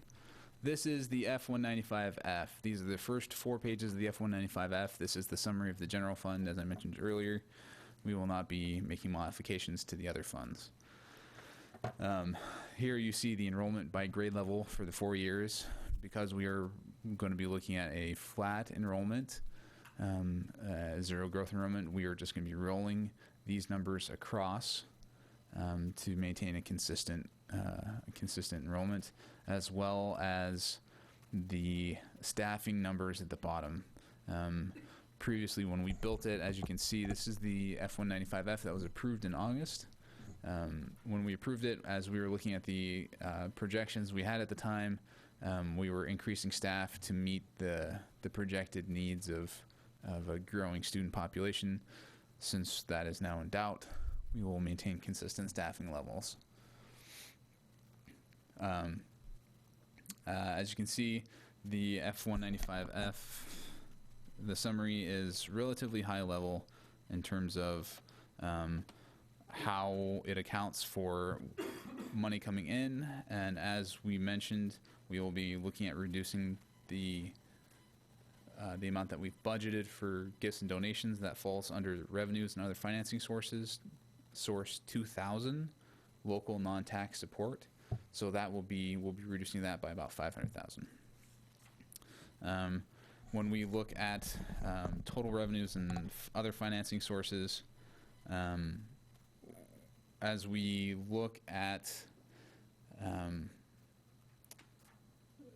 the way that this is set up, it looks at program. It shows expenditures by program, and program is things like regular instruction, special education, vocational, community services, and support services. Part of the accounting structure is we account for what we spend the money on by objects. So when we look at, and for our student directors, thank you for bearing with us. I hope someday this makes sense to me too. As we move forward and looking at the expenditure side, we're going to have to do some deeper digging into how we account for the cost within these programs. It's not just a simple, let's change this number here, because we have to spread those costs across all of these programs and not by the objects, as is reported in the F-195F, which would make sense to do. We'll just say that. So you're saying these numbers that we're seeing in this document are going to be changed? Yes, these are the for numbers that will be changed. 2 weeks from now when we Yes. have the public hearing? Yes. Okay. These are the numbers that will be changed. So everything under A, or everything under expenditures, will be changing to reflect the increased costs and the assumptions in year 3 and 4. The third page is really how we assign fund balance. When we look at fund balance, it's what is left at the end of the year after all the money we received and all the money we spent. There are certain things that we have to do to fund balance. We have to make certain assignments for carryover for the private schools that we help support in terms of financial guidance from the state. We have to account for any restricted money sources, any programs that we assign funds to. So these will most likely not be changing.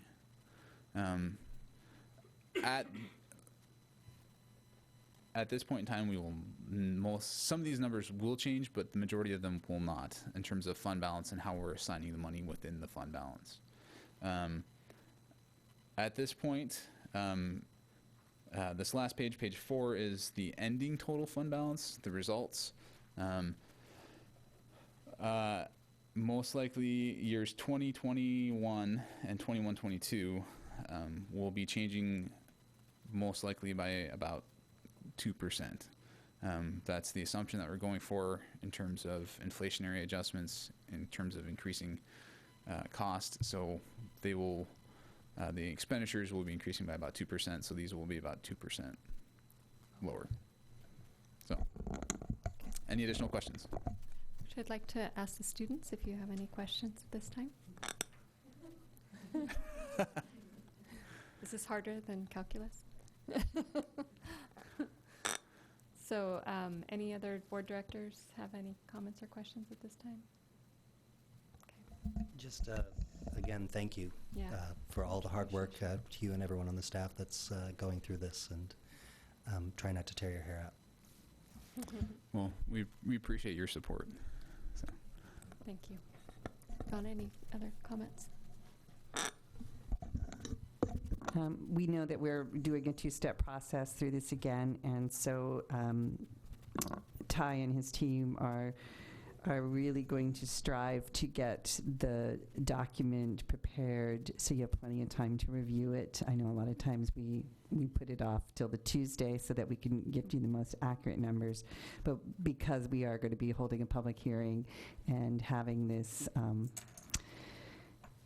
a second meeting on this, we'll do our very best to get this document in particular with the adjustments made up early enough for you to take a look at, as well as the public in the review prior to the next meeting. Thank you. A quick question on that. I know prior to our last public hearing on the budget, there was, I think, a postcard sent out. No, it's an ad in It's an ad, the paper that we are required to do, which will be, we do that for every meeting, and we outline what's at the meeting. So it will outline again that we have a public hearing for budget. Okay.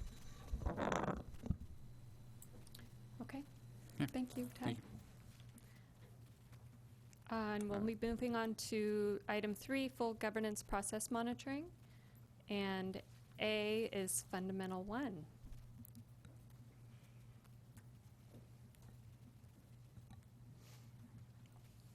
Since we have a back-to-back 1 and 2, do you mind if we present together? I think that's great, yeah.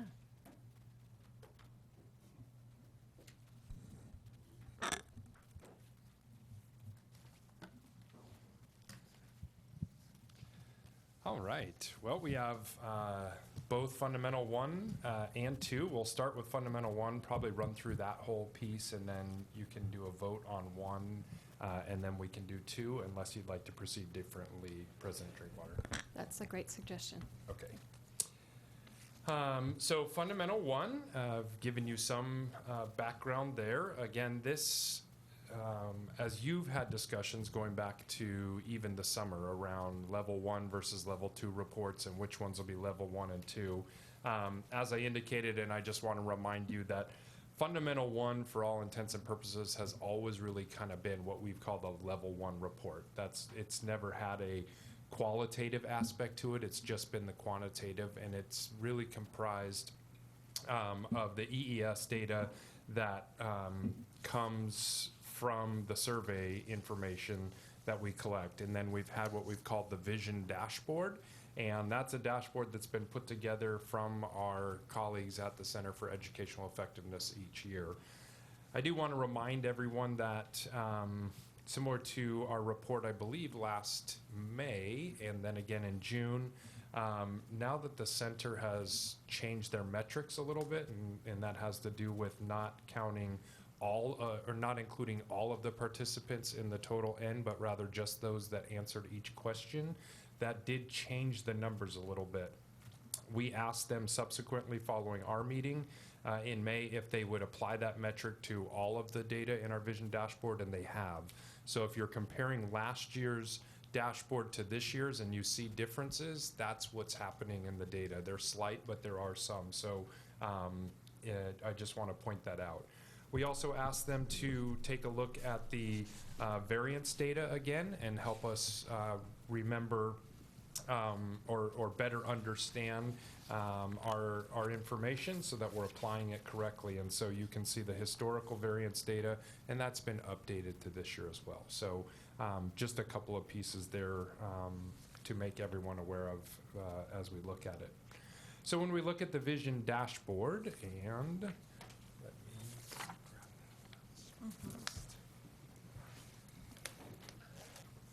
We can pull up the vision dashboard here. Just a second.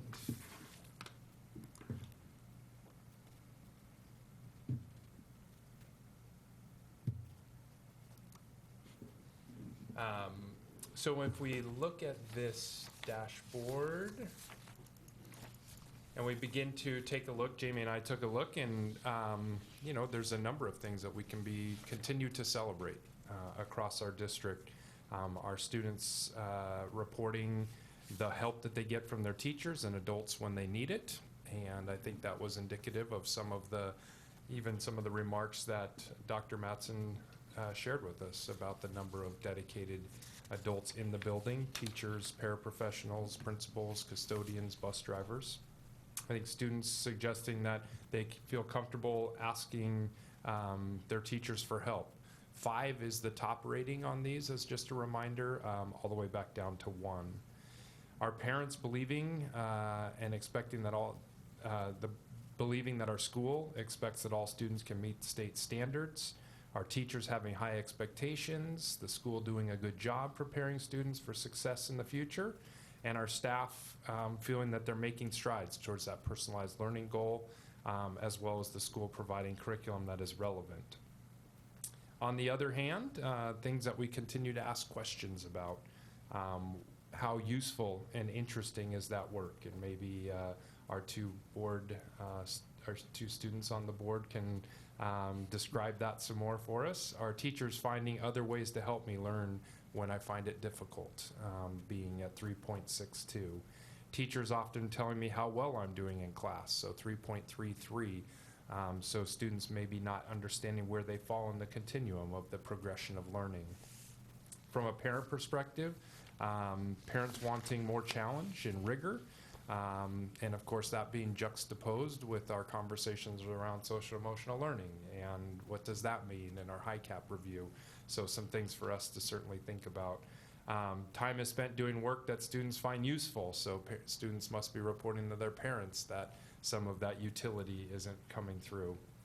Struggling students receive early intervention and additional help, 3.58. So there's that gap. So maybe we are over-identifying in special education, then we have our tier 1, but maybe that speaks to that tier 2 piece in our multi-tiered systems of support, as maybe we're still not doing some things. So things to think about. And then our staff, seeing also that struggling students receiving early intervention and remediation as an area to look at, and then instruction being personalized to meet the needs of each student as it goes forward. So some things that we're doing well, some things we continue to need to make some improvement in, but all in all, I think my comments are similar to the past, and that is, while we continue to have what I would say, and I think Greg Lebdell would agree, pretty high numbers overall, they're still pretty stagnant over the course of time. We're not seeing a lot of variation and not moving the needle in certain areas. So we have to think about that. And is that because we've been spread too far? We need to be more narrow. I think that's part of our hypothesis, which is what we're working on. So with that, I'll open it up to a discussion.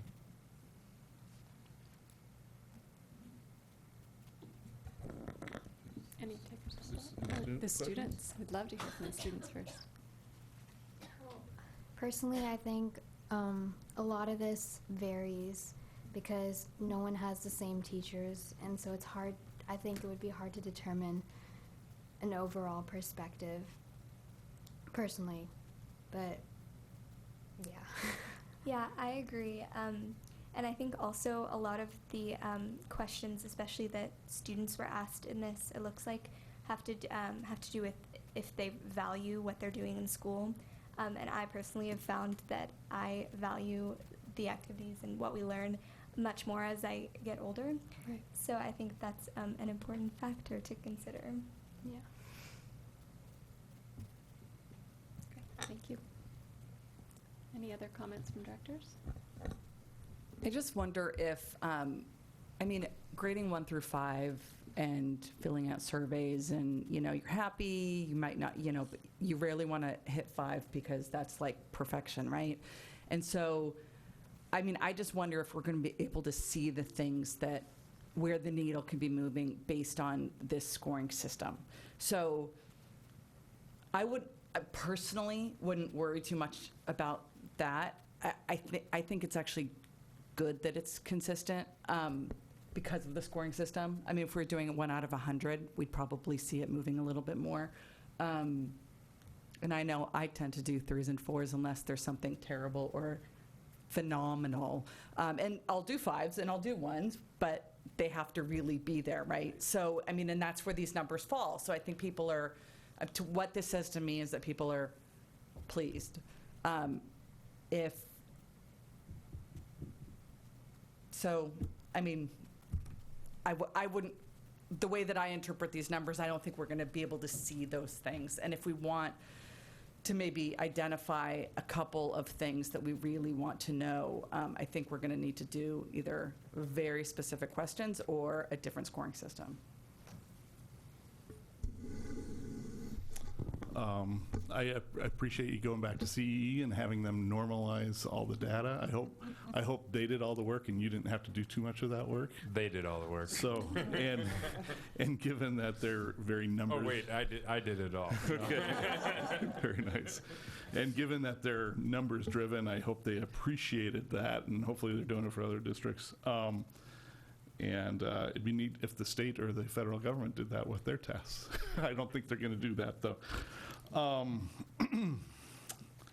Let's see. And I do appreciate this information. I think it's sometimes limited in terms of what you can glean from it, but I think you can see trends. And as we, the SIPS programs or emphasis, it's something to look at. I think it's a it serves a good dashboard indicator. I agree, in general, it's wonderful results, and I think that's what Greg has said before in terms of for our district. And yeah, that one question, my teachers often tell me how I am doing in their class. It's interesting. You know, as a teacher, I would imagine you don't want to show your end grade too early. But as I think about self-awareness of learning for students, I think it's called metacognition. That's been shown to be extremely powerful for students to kind of own their education. And so I think that's kind of an interesting growth opportunity, maybe, just to kind of empower our students with their education. Just to comment on that, I did find that one interesting, that as we get more, as we use Skyward and Schoology more, and students are able to see their grades in just about current time, the fact that that hasn't changed was interesting to me. Because I think, in my experience, I think the district and the teachers have done a phenomenal job of keeping Skyward updated so that students know where they are and parents know where their students are as well.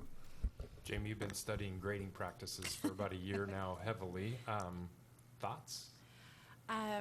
So feedback is one of the few and best indicators for student performance and student growth. And so if students get consistent, relevant feedback on how they're doing, even along the way, it's really beneficial. And so I think scores, although Skyward and Schoology are really helpful in students being able to see scores and different indicators, just feedback about, you know, a writing assignment or how they did on a lab, and being able to get that feedback in a really timely manner and then loop back to the learning and make sure that it's recursive, not an ending point where a grade is entered and I've got a numerical value and I move on to the next thing, is really important. And so I've been fascinated by the grading pieces as I've been studying it. And it's interesting to see, we've got some teachers, well, specifically our elementary staff, our report card is mastery based, and it's looking at mastering skills. Whereas as we get into middle and high school, grades incorporate a lot of different things. And we've been starting to talk about, I know we did this last year and 2 years ago at the high school, we started talking about what constitutes a grade and what goes into that, and how many behavioral components go into the end grade or score. So it's been fascinating to look at. I think there's still much work to be done, but it's important that it's not just Skyward and Schoology. I think it's really making sure that feedback, numerical or not, gets back to students as quickly as possible so that they can continue that process. I also wanted to just jump back to something that Director Lurie said. As far as, you know, yes, it's super consistent, and maybe it's good that it doesn't move a whole lot. And I think one of the most beneficial things that I found working at a building level was looking for the deltas and where do there seem to be significant gaps. And so if you look at the parent responses compared to the staff response with struggling students receiving early intervention, that delta to me would be a place to begin. You know, what is it that we are either perceiving we're offering that parents aren't hearing? What is it that parents are hoping that we are doing? And so I think that provides some opportunities for quick identification of growth areas. And we're seeing this at the district level, but the buildings get to see Absolutely. their building level, and I think that's really helpful, because in my experience, there's a lot of inconsistency across, especially at the high school, middle and high school levels, on how timely that feedback is and whether there's even a grade in Skyward right now in October. So I think it just depends on the teacher, and some are clearly doing it better than others. And when the student is responding to a survey question like this, they have to think of all 6 or 7 classes that they have and then pick a number that's kind of an average maybe, or maybe it's just the ones they're thinking of that, you know, their core classes, I don't know. So there is a lot that goes into these little bars. But I also found it interesting that it looked like 2014 was a really great year. But then I looked at the numbers because a lot of things had kind of gone down from there. Those just, it seemed to be the furthest out.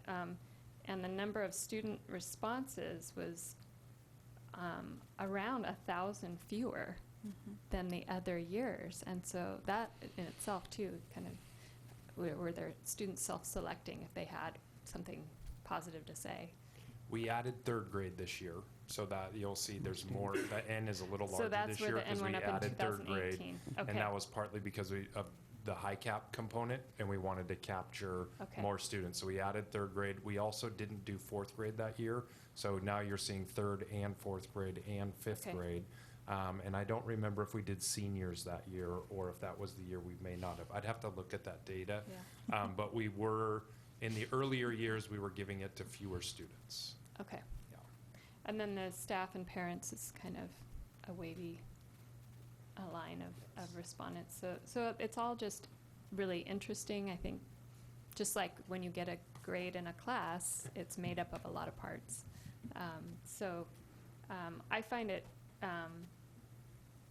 fascinating and useful, but also to the extent that it's only so much. There's an extent to its usefulness.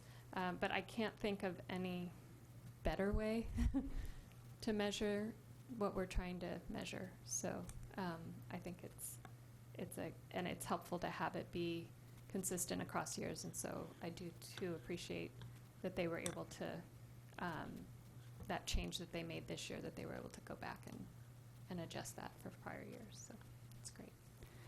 I would like to weigh in a little bit on the feedback Please piece do. to reiterate what Jamie was talking about. I know I've talked to the board previously about John Hattie's work, and I actually just sat through a webinar, his most recent one, titled Feedback. And clarity of feedback is really the work that he is engaged in that has a 0.75 measurement on his measurement tool of impact on students. And it's not, just as Jamie was saying, it's not necessarily referring to that final grade. It's that ongoing feedback and how teachers are delivering that on a regular and daily basis. And I think we have some professional learning to engage in around that conversation with certainly our coaches and our teachers as we work through how do we best meet the needs of all of our students. That was the question that I had circled as well, because it rang to me also with how's the feedback occurring. Okay. Any other comments before we vote on compliance? Good to go? Okay. So could we have a motion to determine that the school district is in compliance with Fundamental 1 goals? So moved? Second. All those in favor? Aye. Aye. Great. Motion passes 5-0. Onward to Fundamental 2. Before we I go think to you want to do interpretation. Oh, interpretation, of course. Before you jump to Fundamental 2, in previous conversations, we talked about how the monitoring for this year would be based on the current superintendent interpretation, but that we would work on the revised superintendent interpretation, and if we have it done, we would present it here at this time. And so we present to you the draft of the revised superintendent interpretation for Fundamental 1, really centered around personalized learning. I would anticipate that this would be just a very initial first reading, and I know we've even had the discussion about a review when we do the language review next meeting, and potentially maybe it even needs 3 readings because it is important work. So here it is in its draft format for your initial review.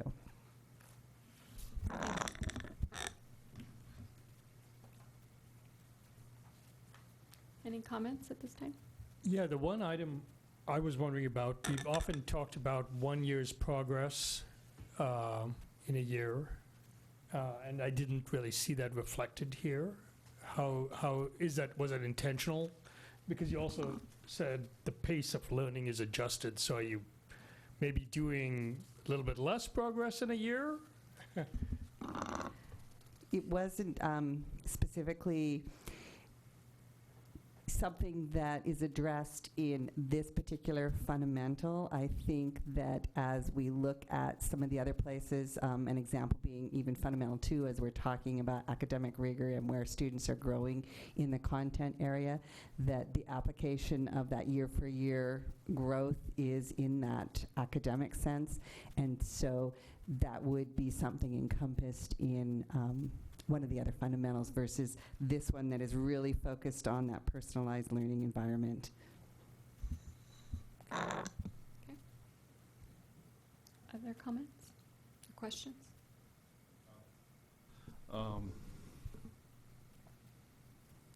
Yeah, it was an interesting question because this also leads into indicators we follow as well. So I appreciate that kind of the back and forth there. Let's see. I just appreciated the on point and conciseness of this new version, as well as the citations. So, you know, at first glance, I think it's an improvement. So thanks.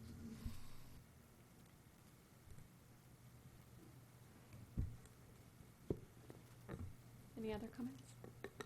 We've also talked a little bit about tier 1, 2, and 3 learners and differentiation in that, and understanding equity in lens as well, with race and gender and other such issues. Does that come into here as well, or do you think that belongs in Fundamental 2 as well? I'm not sure it would be Fundamental 2. I think that, you know, we have Fundamental 7 that really defines equity and diversity and race. And so if we were going to look at how that plays into across the board for our students, I think it would fall under Fundamental 7, but I'm certainly open to suggestions and look forward to a really rich conversation as we all have time to dive into this next week, and if we need to, or next meeting rather, and if we need to make adjustments to this one. I think we also need to be looking at the other 6 fundamentals as well to know where do each of those things fit within all 7 of the fundamentals. I was in particular thinking as we were looking at the high expectations metric, does my teacher have high expectations for me in relation to the discussion we had at the beginning? Is there a bias or not on special ed or other students? You know, seeing that metric with, you know, a pivot table around race or tier 1, 2, or 3 might be interesting, and that might be in this data set too. And I think the thing to remember is that students aren't tier 1, tier 2, or tier 3, but services are. And so a student all students are getting some services at tier 1, and some access all 3 levels. And so I think we need to make sure we're looking at it from the standpoint that some of the things that we're doing in each of these fundamentals are going to affect all students at tier 1. And so I'm not sure. I mean, I think we can continue to look at it, but so I guess the I can't question would think be of is if anywhere I'm receiving tier 2 services, are the expectations of a student receiving tier 2 services the same as the expectations of a student not receiving tier 2 services? That would be the pivot table on this. So it's not really about trying to subdivide students, but trying to understand, are the expectations the same across across students receiving any of those services? Ask this as a question. Director D'Souza, are you referring to the rigor of the standards that students are receiving across the multi-tiered systems of support? Is that what I'm hearing? No. I think, let's see.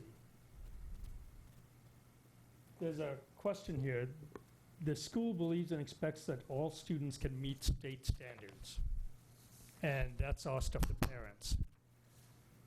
And the question would be is, if a parent has a child receiving Tier 2 services, what does that number look like? If the parent has a child not receiving Tier 2 services, what does that number look like?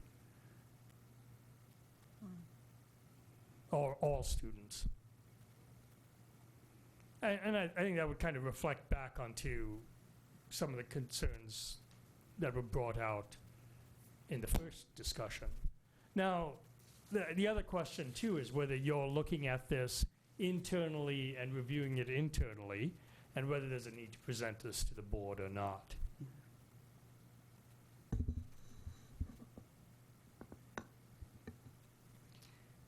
Go ahead, Fred. I was just going to, I'm thinking about collection. Are you thinking about using the question stems from EES to get at that? And so That's the right. beginning of it would be a self-report from a parent perspective to say, I have a student receiving this, and then they would get, we then could, because as it's set up now, we can extrapolate that, but what I we see. do is we'd have them, similar to what we did with the high cap, is a parent would identify if they had a student receiving high cap services, then we were able to map their questions back. So is that what you're kind of thinking in terms of that as a I possibility? guess that would be, I guess that would be one way to do it. Oh, Okay. I see, there's no cover on this. Oh. That's what's happened. Yeah, that would be one way to do it. I thought maybe there was already knowledge, we already had some sort of connection to that.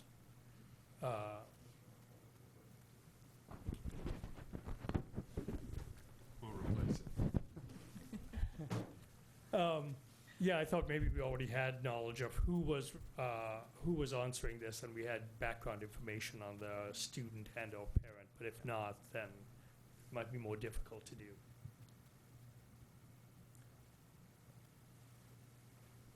Okay. I do. I understand the question now. Yeah. Probably would have to research a little bit more, a metric based on a multi-tiered system of support, and You know, then the same thing would apply for different races and/or genders too. But again, and that would be the equity lens. Right. But for you to think about whether that's important to present to the board, is it important to be a part of this fundamental or not? Or is it something you would handle and think about internally for your own use, and there's no need to complicate a report to the board up with that? certainly as we analyze our student data for how students are falling within the pyramid of services, we can easily extrapolate student data as to what services are they qualified for, what demographic do they fall within. So it would really give us that information. Are there groups that aren't receiving services as the same rate as others? Are some receiving more services? All of those questions could certainly be done internally at the site level and at the district level for us to ponder and analyze that data as a leadership team and as school site teams. It's a great question. So we'll be examining this draft again at the next meeting. Great. Okay. So should we move on to Fundamental 2? Oh, and our students, you are excused. If you'd like to go now, this is a good time. Oh, this one's really riveting. Are you, no. Thank you for being here. We appreciate you coming. Keep So- up the good work on those reports, by the way. Those are excellent. So in Fundamental 2, you will see that the team added some documents this year to kind of help your analysis and highlight some of the work that we've been doing as we've been thinking about Fundamental 2 and comparing it to some of the conversations you've been having at the board table, trying to give you some different perspectives and things to think about. So included, as always, is the superintendent interpretation. We put in the high school graduation requirement from the board document, just as a reminder because it relates back to how you've been measuring high standards over time. We also then included the Fundamental 2 AP addendum, which has been an ongoing ask over the last several years. We have the Fundamental 2 profile itself. Then we have the Smarter Balanced Assessment comparison addendum, which compares us to some of the districts that you had even heard about in the special education review, but there are kind of league of schools, if you will. And then finally, the Superintendent Learning Services recommendation to the board. So if we start with the profile, overall, that's the largest of the files in here. And a reminder that some of the data is missing, and that's because not all of the surveys are given every year. Our students next week will take the Healthy Youth Survey for this school year, and so we'll get that data back usually sometime around February is when we will receive that back. So it would show up on the next year's report. The asset survey is the one we give on the other year. So last spring we gave the asset survey, and this year we'll do the Healthy Youth Survey. So that's one of the pieces there. Also added some asterisks in areas and provided you with some explanations as to why. Big changes here is the NAs for 11th grade, and that's because we've now matriculated enough students through that we're using 10th grade as the measurement. And so that's why there isn't the data in the 11th grade year. It's now a 10th grade test for everyone for the Smarter Balanced ELA as well as the Smarter Balanced Math. And so we've added a block of cells to indicate where we are. A reminder for those who might be reading the document as to why we were so low and wow, now we have tremendous scores in math. What did we do? Well, it became a requirement for graduation for those folks finally, so we're getting great attendance from our students on that exam. So it's following the predicted outcome. Some other anomalies that you may notice along the way, the change in science. Our 5th grade, 8th grade, and what are now 11th graders, which I suspect will roll back to 10th grade eventually, are now taking the WCAS. And that new metric then has added a new data point there in 11th grade. And then it is hard to track what did 7th grade look like in the past, because it was an MSP test, to now is 2 totally different exams. So just as a reminder there. So with that, I think it's probably more of a discussion about perhaps some of the items more than it is reading through the data for you, but we can start with this one and then move to the other documents as we go through.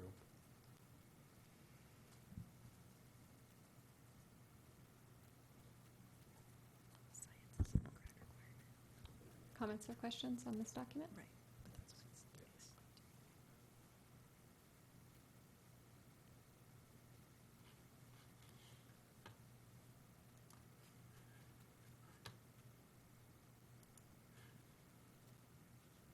Hearing none, should we move on to the next one?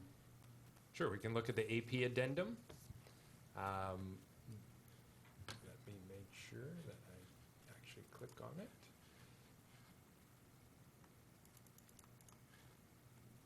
This has been an ongoing request from the board for the past several years, and that is really taking a look at the various content areas and a mixture between how many students are accessing the courses, then how many go on to take the exam, and then of those, how do they do on the exam.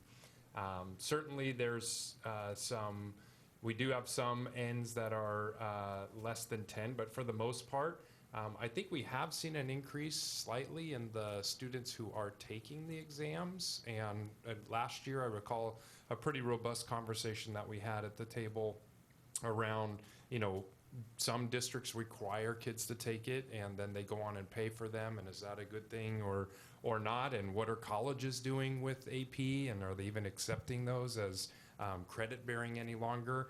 So I'm not sure the full reason why we're seeing a slight uptick in the number of students taking some of the tests, but some of it might also have to do with just overall enrollment. Computer science has seen a spike in enrollment, and that's been some work around that Jamie and her colleagues when she was at the high school, and the high school team continues to do to encourage more students to take it, particularly our female students, those who identify as female, as it goes through. But, you know, we do have some areas where you can clearly see that kids are not only taking the test, but they're passing it with very high marks. And so when I think the question around Fundamental 2 is the highest standards, and looking at that, for those who are accessing this courses, they're doing pretty well compared to others. And I think we've seen that too with even some of the scholars that you've recognized here at the board who have gotten perfect scores and been one of only a handful in the world at times. So.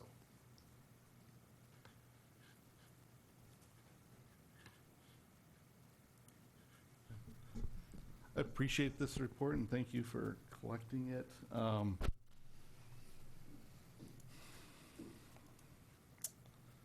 I think it's good we have it. I kind of sometimes worry, I think in previous meetings, sometimes we spend too much time on this because I wonder how many students it really applies to. We have the N for each one of these categories, but here's another statistic I'd love to see would be a, I don't know what you call it, like a histogram of number of students and how many took one of these, how many took 2, 3, 4, and then you could sum it up to see, is this applying to all 350 of our seniors, or is this applying to 100? So I think it's good information to have. I would be interested in kind of knowing that. I don't know if you guys have that information. And it's important for us to track, but I think also we kind of get into this ratings kind of competition. And sometimes this data is used to rank schools, and it's good to be ranked, but sometimes they're artificially gamed by having, you know, a requirement of having all the students take it, or having the PTAs collect money so that they're all paid. So just some random thoughts there.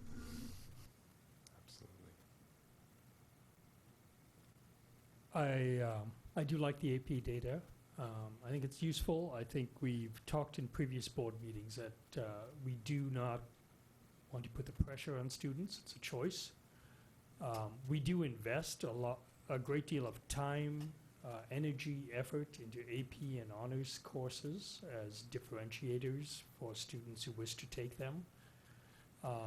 Being able to ensure that they're effective and a way to help talented students take advantage of different parts of the program, I think is super useful. Pre-calculus, calculus may not be for everybody. The fact that we offer them, though, for students who have an engineering bent, I think is highly valuable. We want to make sure that students, no matter which path they take, getting a great education and competitive with peers they will meet in college or in the workplace. And so I think all that goes into wanting to know that we're having good outcomes in these type of courses, as well as great outcomes in our, you know, mainstream courses too.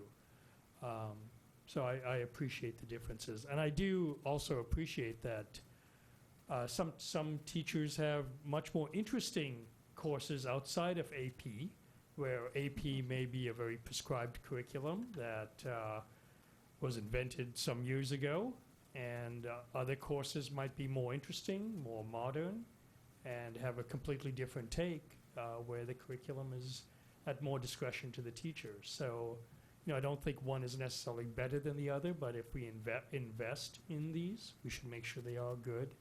And where things are standardized, we should make sure we are competitive. Okay. Any other comments? All right. There. Go ahead. Looking then at the comparison document, this is the SBA comparison of Mercer Island to Washington State, and then to Bainbridge Island, Bellevue, Issaquah, Lake Washington, Snoqualmie Valley, and Tahoma. Historically, these have been the school districts that we've compared ourselves to. Again, there's the addition of the 10th grade versus the 11th grade, and which I explained earlier. So if you look at us compared to the state, we continue to do quite well in all the areas. When you look at us to our league of schools, we are certainly competitive. Sometimes we are outpacing others, and sometimes they are slightly above us or whatnot. But overall, we've continued to maintain our positioning in terms of the schools with whom we compare ourselves to. So with that, I'll open it up.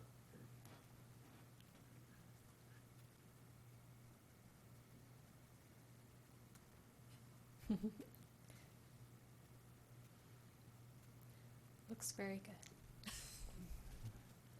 It's hard to make any more comments about I it. agree. looks I didn't offer a lot in the commentary, as you saw either. Thank you for compiling the data. Yep.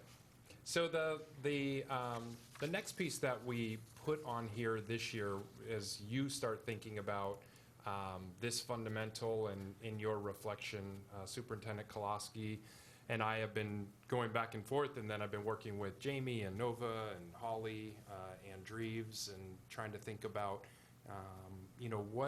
what do you really want in these reports? What is most useful for you to be able to think about the district as a whole? And so Superintendent Koloski asked me to kind of just think about, using kind of a red, yellow, green, kind of a Baldrige model of these in terms of, learning services, what are some areas you think the board might want to think about perhaps changing?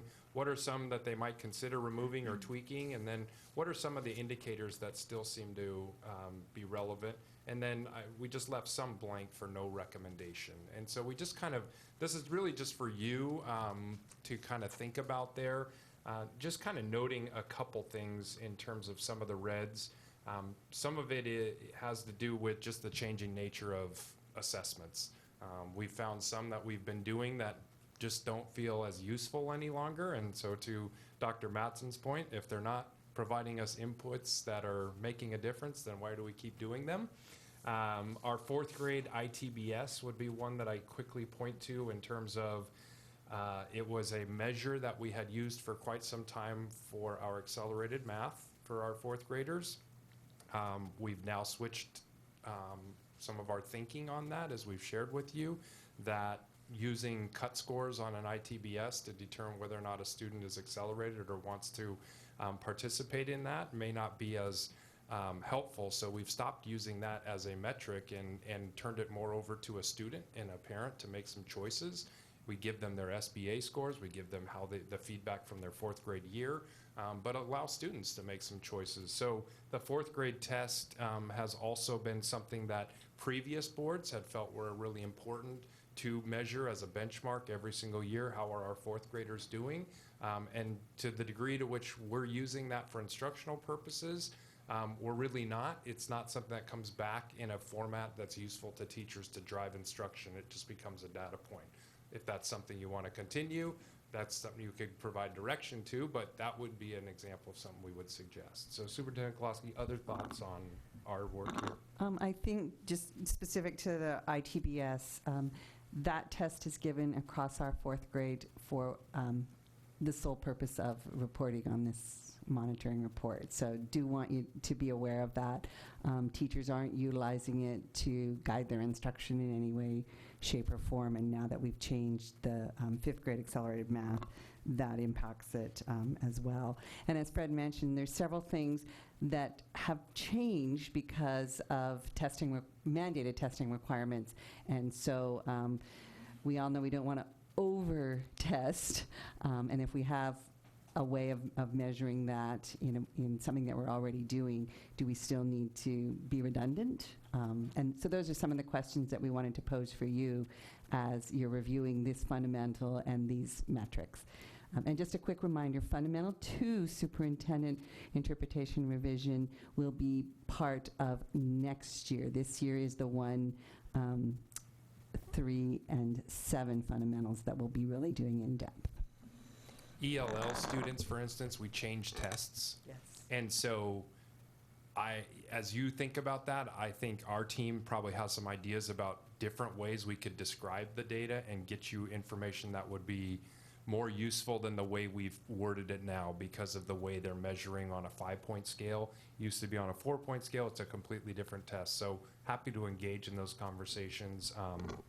And if and when you would like to, I'd bring the whole learning services team because, you know, Nova and Holly and Jamie would all offer perspective on what we could provide you that might sharpen it a little bit and give you some different data points. Thank you very much for doing that. And President Require, may I make a suggestion? sure. Given that normally we look at indicators the following meeting, and given the time that we're at right now, I'm wondering if we should just, I want to be respectful to everybody here, but I'm just wondering if it makes sense for us to have this entirety conversation 2 weeks from now. That's what I was going to suggest. Okay, you bet. We wanted to give you the document in preparation. Right. So I think it sounds like there's more background that we could get. Yep. I think it definitely deserves more time. And maybe even as I was looking at it, thinking of perhaps some kind of survey for the board to maybe on a Likert scale or something, like how much do you value this data so that we could get a quantitative amount. It might help to be able to do that outside of a board meeting and then bring it into the discussion, perhaps. Just one idea. So, so if we could think about ways that we can bring it back either in 2 weeks or a month or whenever is the best fit, and we can talk about that too at our agenda planning meeting as well. Great. Okay. So did we go through all of the documents then? And We did. so we're at the point where we could do a motion to determine compliance? I move that we find the district in compliance with Fundamental 2. Second? Any further discussion? Okay, all those in favor? Aye.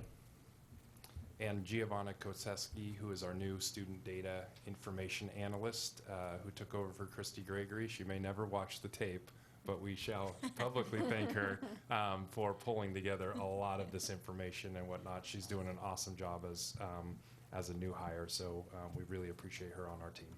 Excellent. Thank you very much for bringing all this. And we can move on now. And thank you for all your insights. This was really a great presentation. Moving on to the consent agenda. Do I have a motion to approve? So, actually, before we do that, there was one item on the civility document I just wanted to quickly raise. Okay. And I don't think it requires a change. So I will say I caught up on the videos. You guys did a tremendous job on it.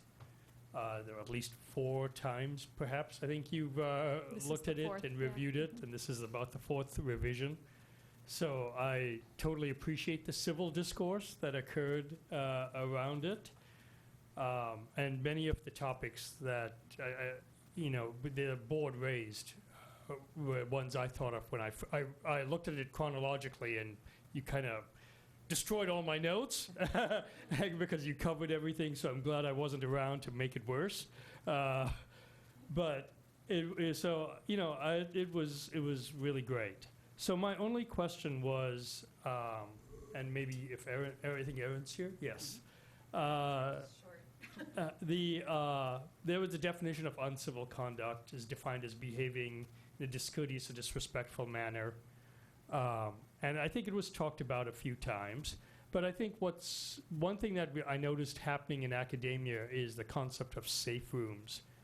And respectful conduct or civil conduct is inside safe rooms is really defined by an individual who is hearing and receiving it.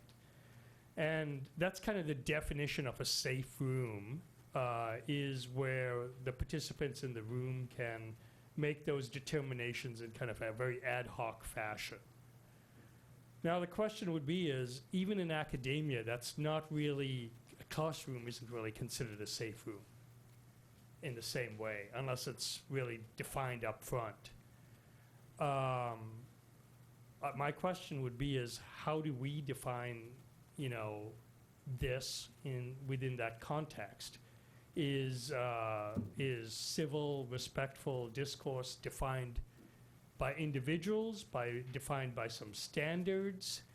How do we think about it? Do we think about the boardroom as a safe room? I'll reflect back on Deborah's comment when we were discussing the levy. You mentioned a council member said something that was offensive to you when describing the levy and how the school board allocates its funds.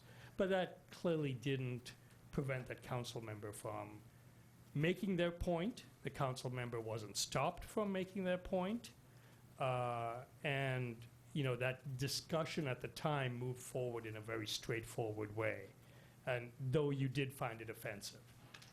So in a safe room, that discussion actually would have stopped at that point when the statement was made by the council member, or there might have been some sort of, reflective, perhaps punitive discussion that happened around that. So where do we stand around this in a boardroom? Are we a safe room or are we not?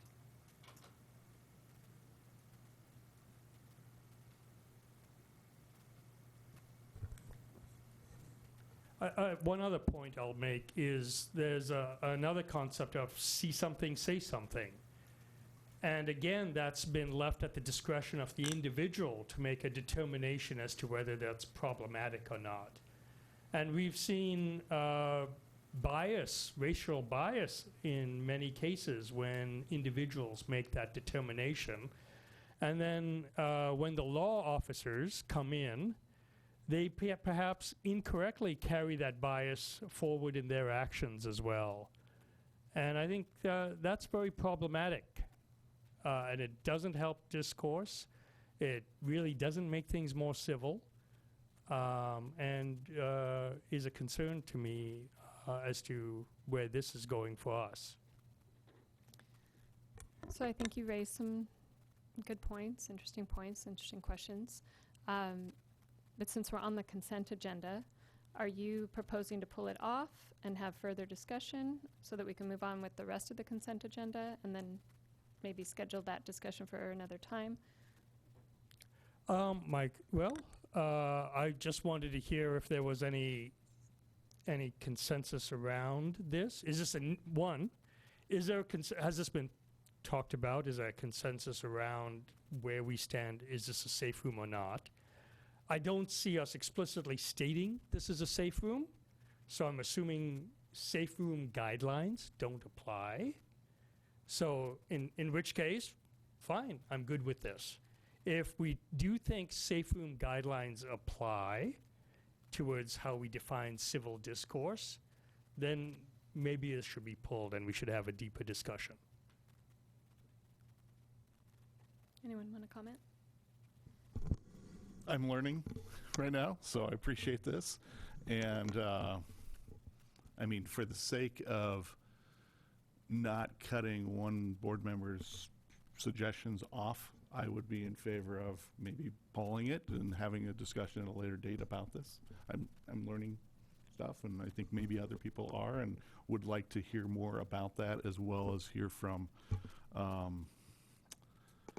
maybe our administration attorney. But I'd be in favor of hearing this, having this conversation at a later date, and maybe pulling it off. Brian or Deborah? I can support that. Okay. Right. I just wanted to make a comment that I appreciate the point you raised. I personally feel like it's a separate issue, but if there's if someone wants to make a motion to pull off the civility policy from the consent agenda, and we will bring it back on the agenda at a later date, we can do that. So I move we pull the civility policy off the consent agenda and schedule a future discussion at President's discretion. Second. Any further discussion? All those in favor, say aye. Aye. Aye. Okay, so the civility policies pulled from the consent agenda. Next, we need a motion to approve the modified consent agenda. I move that we approve the consent agenda as amended. Second. All those in favor? Aye. Aye. Okay. Did I cover everything? Okay. Let's move on then to superintendent's report. And Donna. I have Any- nothing anything further. else? I Okay. presented all All right. earlier. Let's go on to board announcement, or legislative report as part of board announcements, and then each board member can, if you have a legislative report at this time. We're still pending the priorities. They have not been announced yet and haven't been rolled out, but I'm keeping an eye on the website to see when those are going to come out. Other than that, I guess I'll go into my own report. All right. Okay, great. David? I'll just say I assume board member announcements, sorry. I'll just say I'm glad to be back. It was 50 days away from home and my family and kids, and that was very sad, as well as being away from the boardroom. It was a lovely bike ride, about 100 miles a day for 3,800 miles. It was fantastic to see and meet so many different people. We traveled through 15 states at about 15 miles an hour and stopped every 2 hours, just wherever. Had lunch after 4 hours, got to meet people during that, stayed at hotels, met people there. I was struck by just how great everyone was in every single state we went through. I think in our political climate, we went through a number of flyover states. It was every interior state on the northern route. Pretty fantastic group of people, very welcoming. I cannot believe the thousands of cars that gave way to bikers on the roads.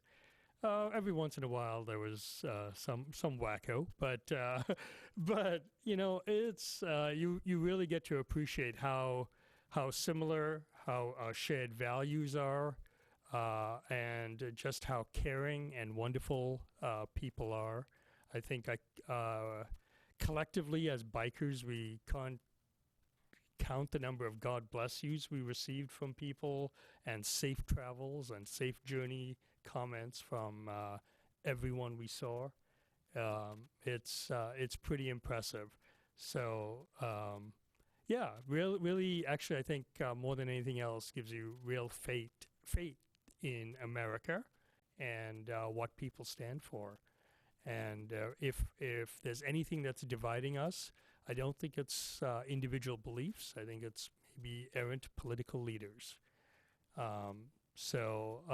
Wonderful time. So thank you very much for being so gracious to honor my absence and allow me this time and this trip of a lifetime.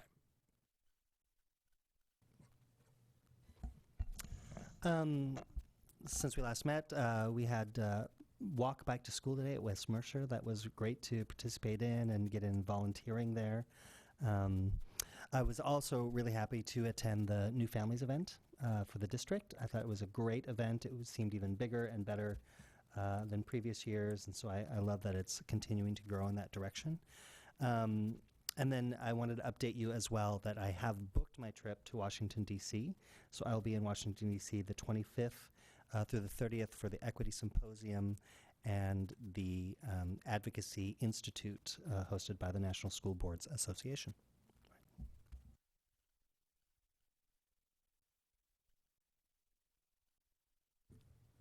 Just briefly, I was able to attend a few of the homecoming festivities last week, the parade and the game and halftime show and everything. And I pleased as always, despite the rain. It was, well attended, and students really seemed to shine, which was great.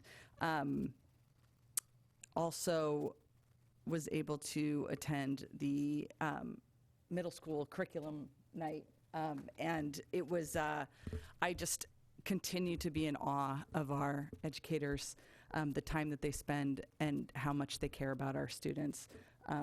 It's just, it's wonderful to see year after year, and frankly, every time you step foot in that building and every other building that we have.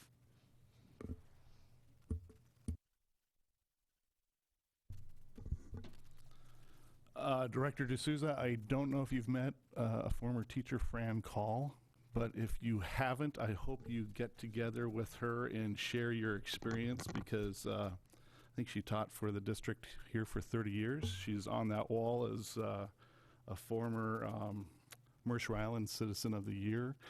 She currently leads a pack of maybe 60 seniors called Soulmates and organizes walks every Thursday as a volunteer.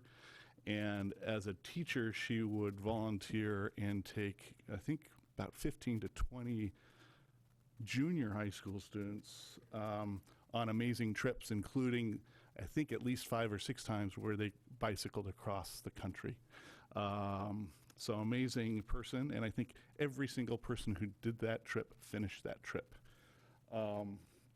I was actually at our football stadium in 1976, and the students had bicycled across country. They flew back with their bicycles. The U.S. Navy Chinook helicopters picked them up at SeaTac, I think, and flew them. 2 Chinook helicopters landed in our football stadium to be arrived. So that was a nice way for them to return. So sorry about that little segue. But have you met her? Okay, we'll make that happen somehow. So let's see. During our last meeting, we were presented a facilities analysis, and I mentioned, I think, to the board that I would like to propose that we initiate a board process to develop a master facilities plan, recognizing we have 3.5 schools that are 60 years old. We've got Lake Ridge, 1954, Island Park, 1957, half of Islander Middle School at 1961, and West Mercer at 1962. Granted, they, in the mid-90s, had a remodel, but those remodels are now almost 25 years old. I think a master plan would be responsible and strategic for our community. I think a preliminary, we'd have to define it, but my preliminary definition would be it's an abbreviated, data-rich process in which we perhaps order the list of schools that would need to be addressed, either replaced or remodeled.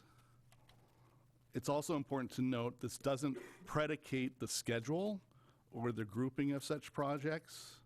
It's just identifying the priorities. And any type, and this doesn't initiate necessarily a bond resolution. That would be up to us or any other board to actually pass a resolution to go in front of the voters. Up until recently, the board leadership and our board has been focused on time and on budget for our school 2014 projects. The 11 classrooms at the high school, New Northwood, and the expansion to IMS. And it took a while to close because they're public construction projects. They take about 1.5 years after they've finally been occupied. But now they're closed, and now I think it's appropriate for us to look at potential future projects down the road. We have the updated demographic study that was conducted by Dr. Les Kendrick, and now we have this facility analysis by BLRB Architects that took into account structural, seismic, exterior, interior, electrical, mechanical. And I think it'd just be nice if perhaps at the next board meeting we could have a discussion with everybody about what a master plan looks like. I'm just going to throw out some ideas. You know, BLRB prioritized the schools based on their engineering analysis. But I think there's some user aspects that our community, our students, our teachers could also provide input in terms of the daylighting, the number of windows, the traffic around the schools. I think that type of additional information is important in terms of prioritizing schools, and the public needs to be involved in that. So we need to bring them along during this entire process. And I think we also need to consider permutations of K through 12. Is it a K through 8 configuration? Is it, you name it. One interesting thing was, as a number of us realized, was we looked at all the different permutations for 2014, and one person's suggestion was Northwood should be a 5-6. You would right size all the elementaries, and you'd take IMS and you'd create that as 7-8. Fortunately, that board studied all those. And so when that idea came up during the campaign, people said, great idea, we considered it, and here's the data. And the data was reducing the number of transitions is the best thing for kids. So, and especially also if you have half the new kids coming in, they're all new, and the other kids are all leaving. It's difficult to create PTA synergy when half are new and half are leaving, et cetera. So that permutation thing is an interesting thing that we also need to explore. Also in-depth analysis of replace versus remodel. Getting cost estimators, architects involved. You know, that I think Joanne Wilcox from Malum Architecture is the person who did a lot of this stuff, and she did a wonderful job. And just in the end, recognizing that any type of bond measure requires 60% of the vote, and we've got maybe 35% of the voters have kids in schools. So it has to be compelling and it has to be well researched. And this may take quite a while, but I think it'd be worthwhile our efforts. So do we need to kind of just see if there's general consensus? I thought I would just do a thumbs up, thumbs down, thumbs sideways on whether you're interested in having a further discussion at a future meeting to tee that up. Okay. So we'll work on that as part of our agenda planning. Thank you, Ralph. Okay, so after our last meeting, Donna and I had the next day our leadership meeting with the city manager and mayor. And some highlights from our discussion was their appreciation for our endorsement of the city's levy. We also talked a little bit about some of the joint efforts around equity, diversity, and inclusion that are coming up. And I was going to suggest, Donna, maybe you could include as one of your future superintendent reports about some of the details of that to inform the rest of the board. And talked a little bit about the gun violence prevention measure coming up, school districts' transportation issues, and preparing for our linkage session with the City Council, which is coming up on November 8th, and drafting a little bit of ideas about what we will discuss at that linkage session. So, and we'll have that for you in a few weeks. I also went to Island Park's PAC meeting, October 2nd, and some of the topics were around portables, which they have a few of at Island Park. Discussion about homework. A lot of parents were noticing that it seemed lower than in past years, and so there was some discussion around that. And also a question to me, to our board, about the Spanish program, if we have considered evaluating how it's going. We're doing kind of a status check or update, so I thought I would ask if there's some interest in that, or if, Donna, if you had thought about doing something like that sometime this year. We can certainly look at that again. The hard data analysis for that is going to be difficult for a variety of reasons. One being it's the length of time has been minimal.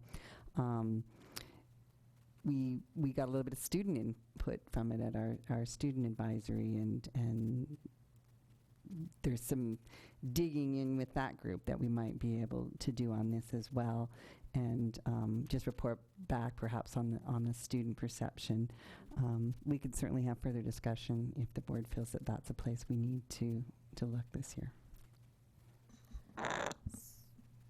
So if anybody wants to just make a quick comment back on that, or we can talk about it at a future date too.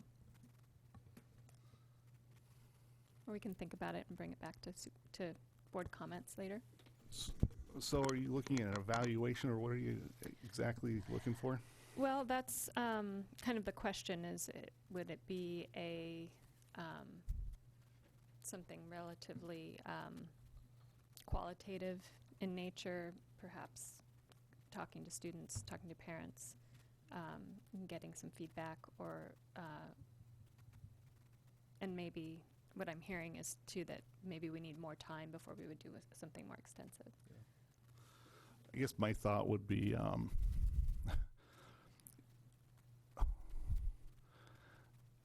I want to make sure that we provide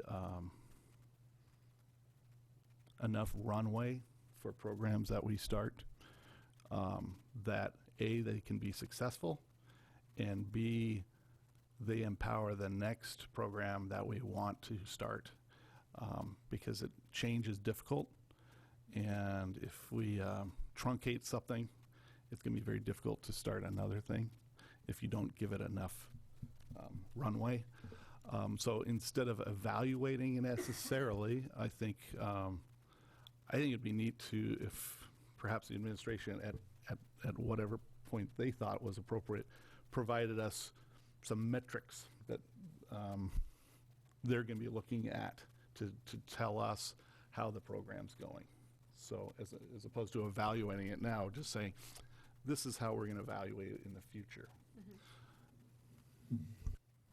So I have some of the same concerns. My suggestion on how to deal with it, I think it's important that it was not a fully embraced program when it started, at least from the community. So I think it's responsible to take a look at things. I think it's early for metrics, and it is early. So, how do we do that? I think more of like a state of the program report, where there is student input, parent input, teacher, principal, the regular general classroom teachers, what they're seeing. I think just a report so that we're staying on top of it and making sure that it's going in the direction that was intended. I would agree with that. I think now might be a great time to take the temperature and check the climate for how students and families and our educators are feeling about the program. I think it's too early to try to pull any quantitative or qualitative data on that. And the program is still growing and still being built. So in honoring the initial investment in the program, I want to give it time to really flesh itself out. But I'm all for getting some feedback from the community and various stakeholders as to how they're feeling about it.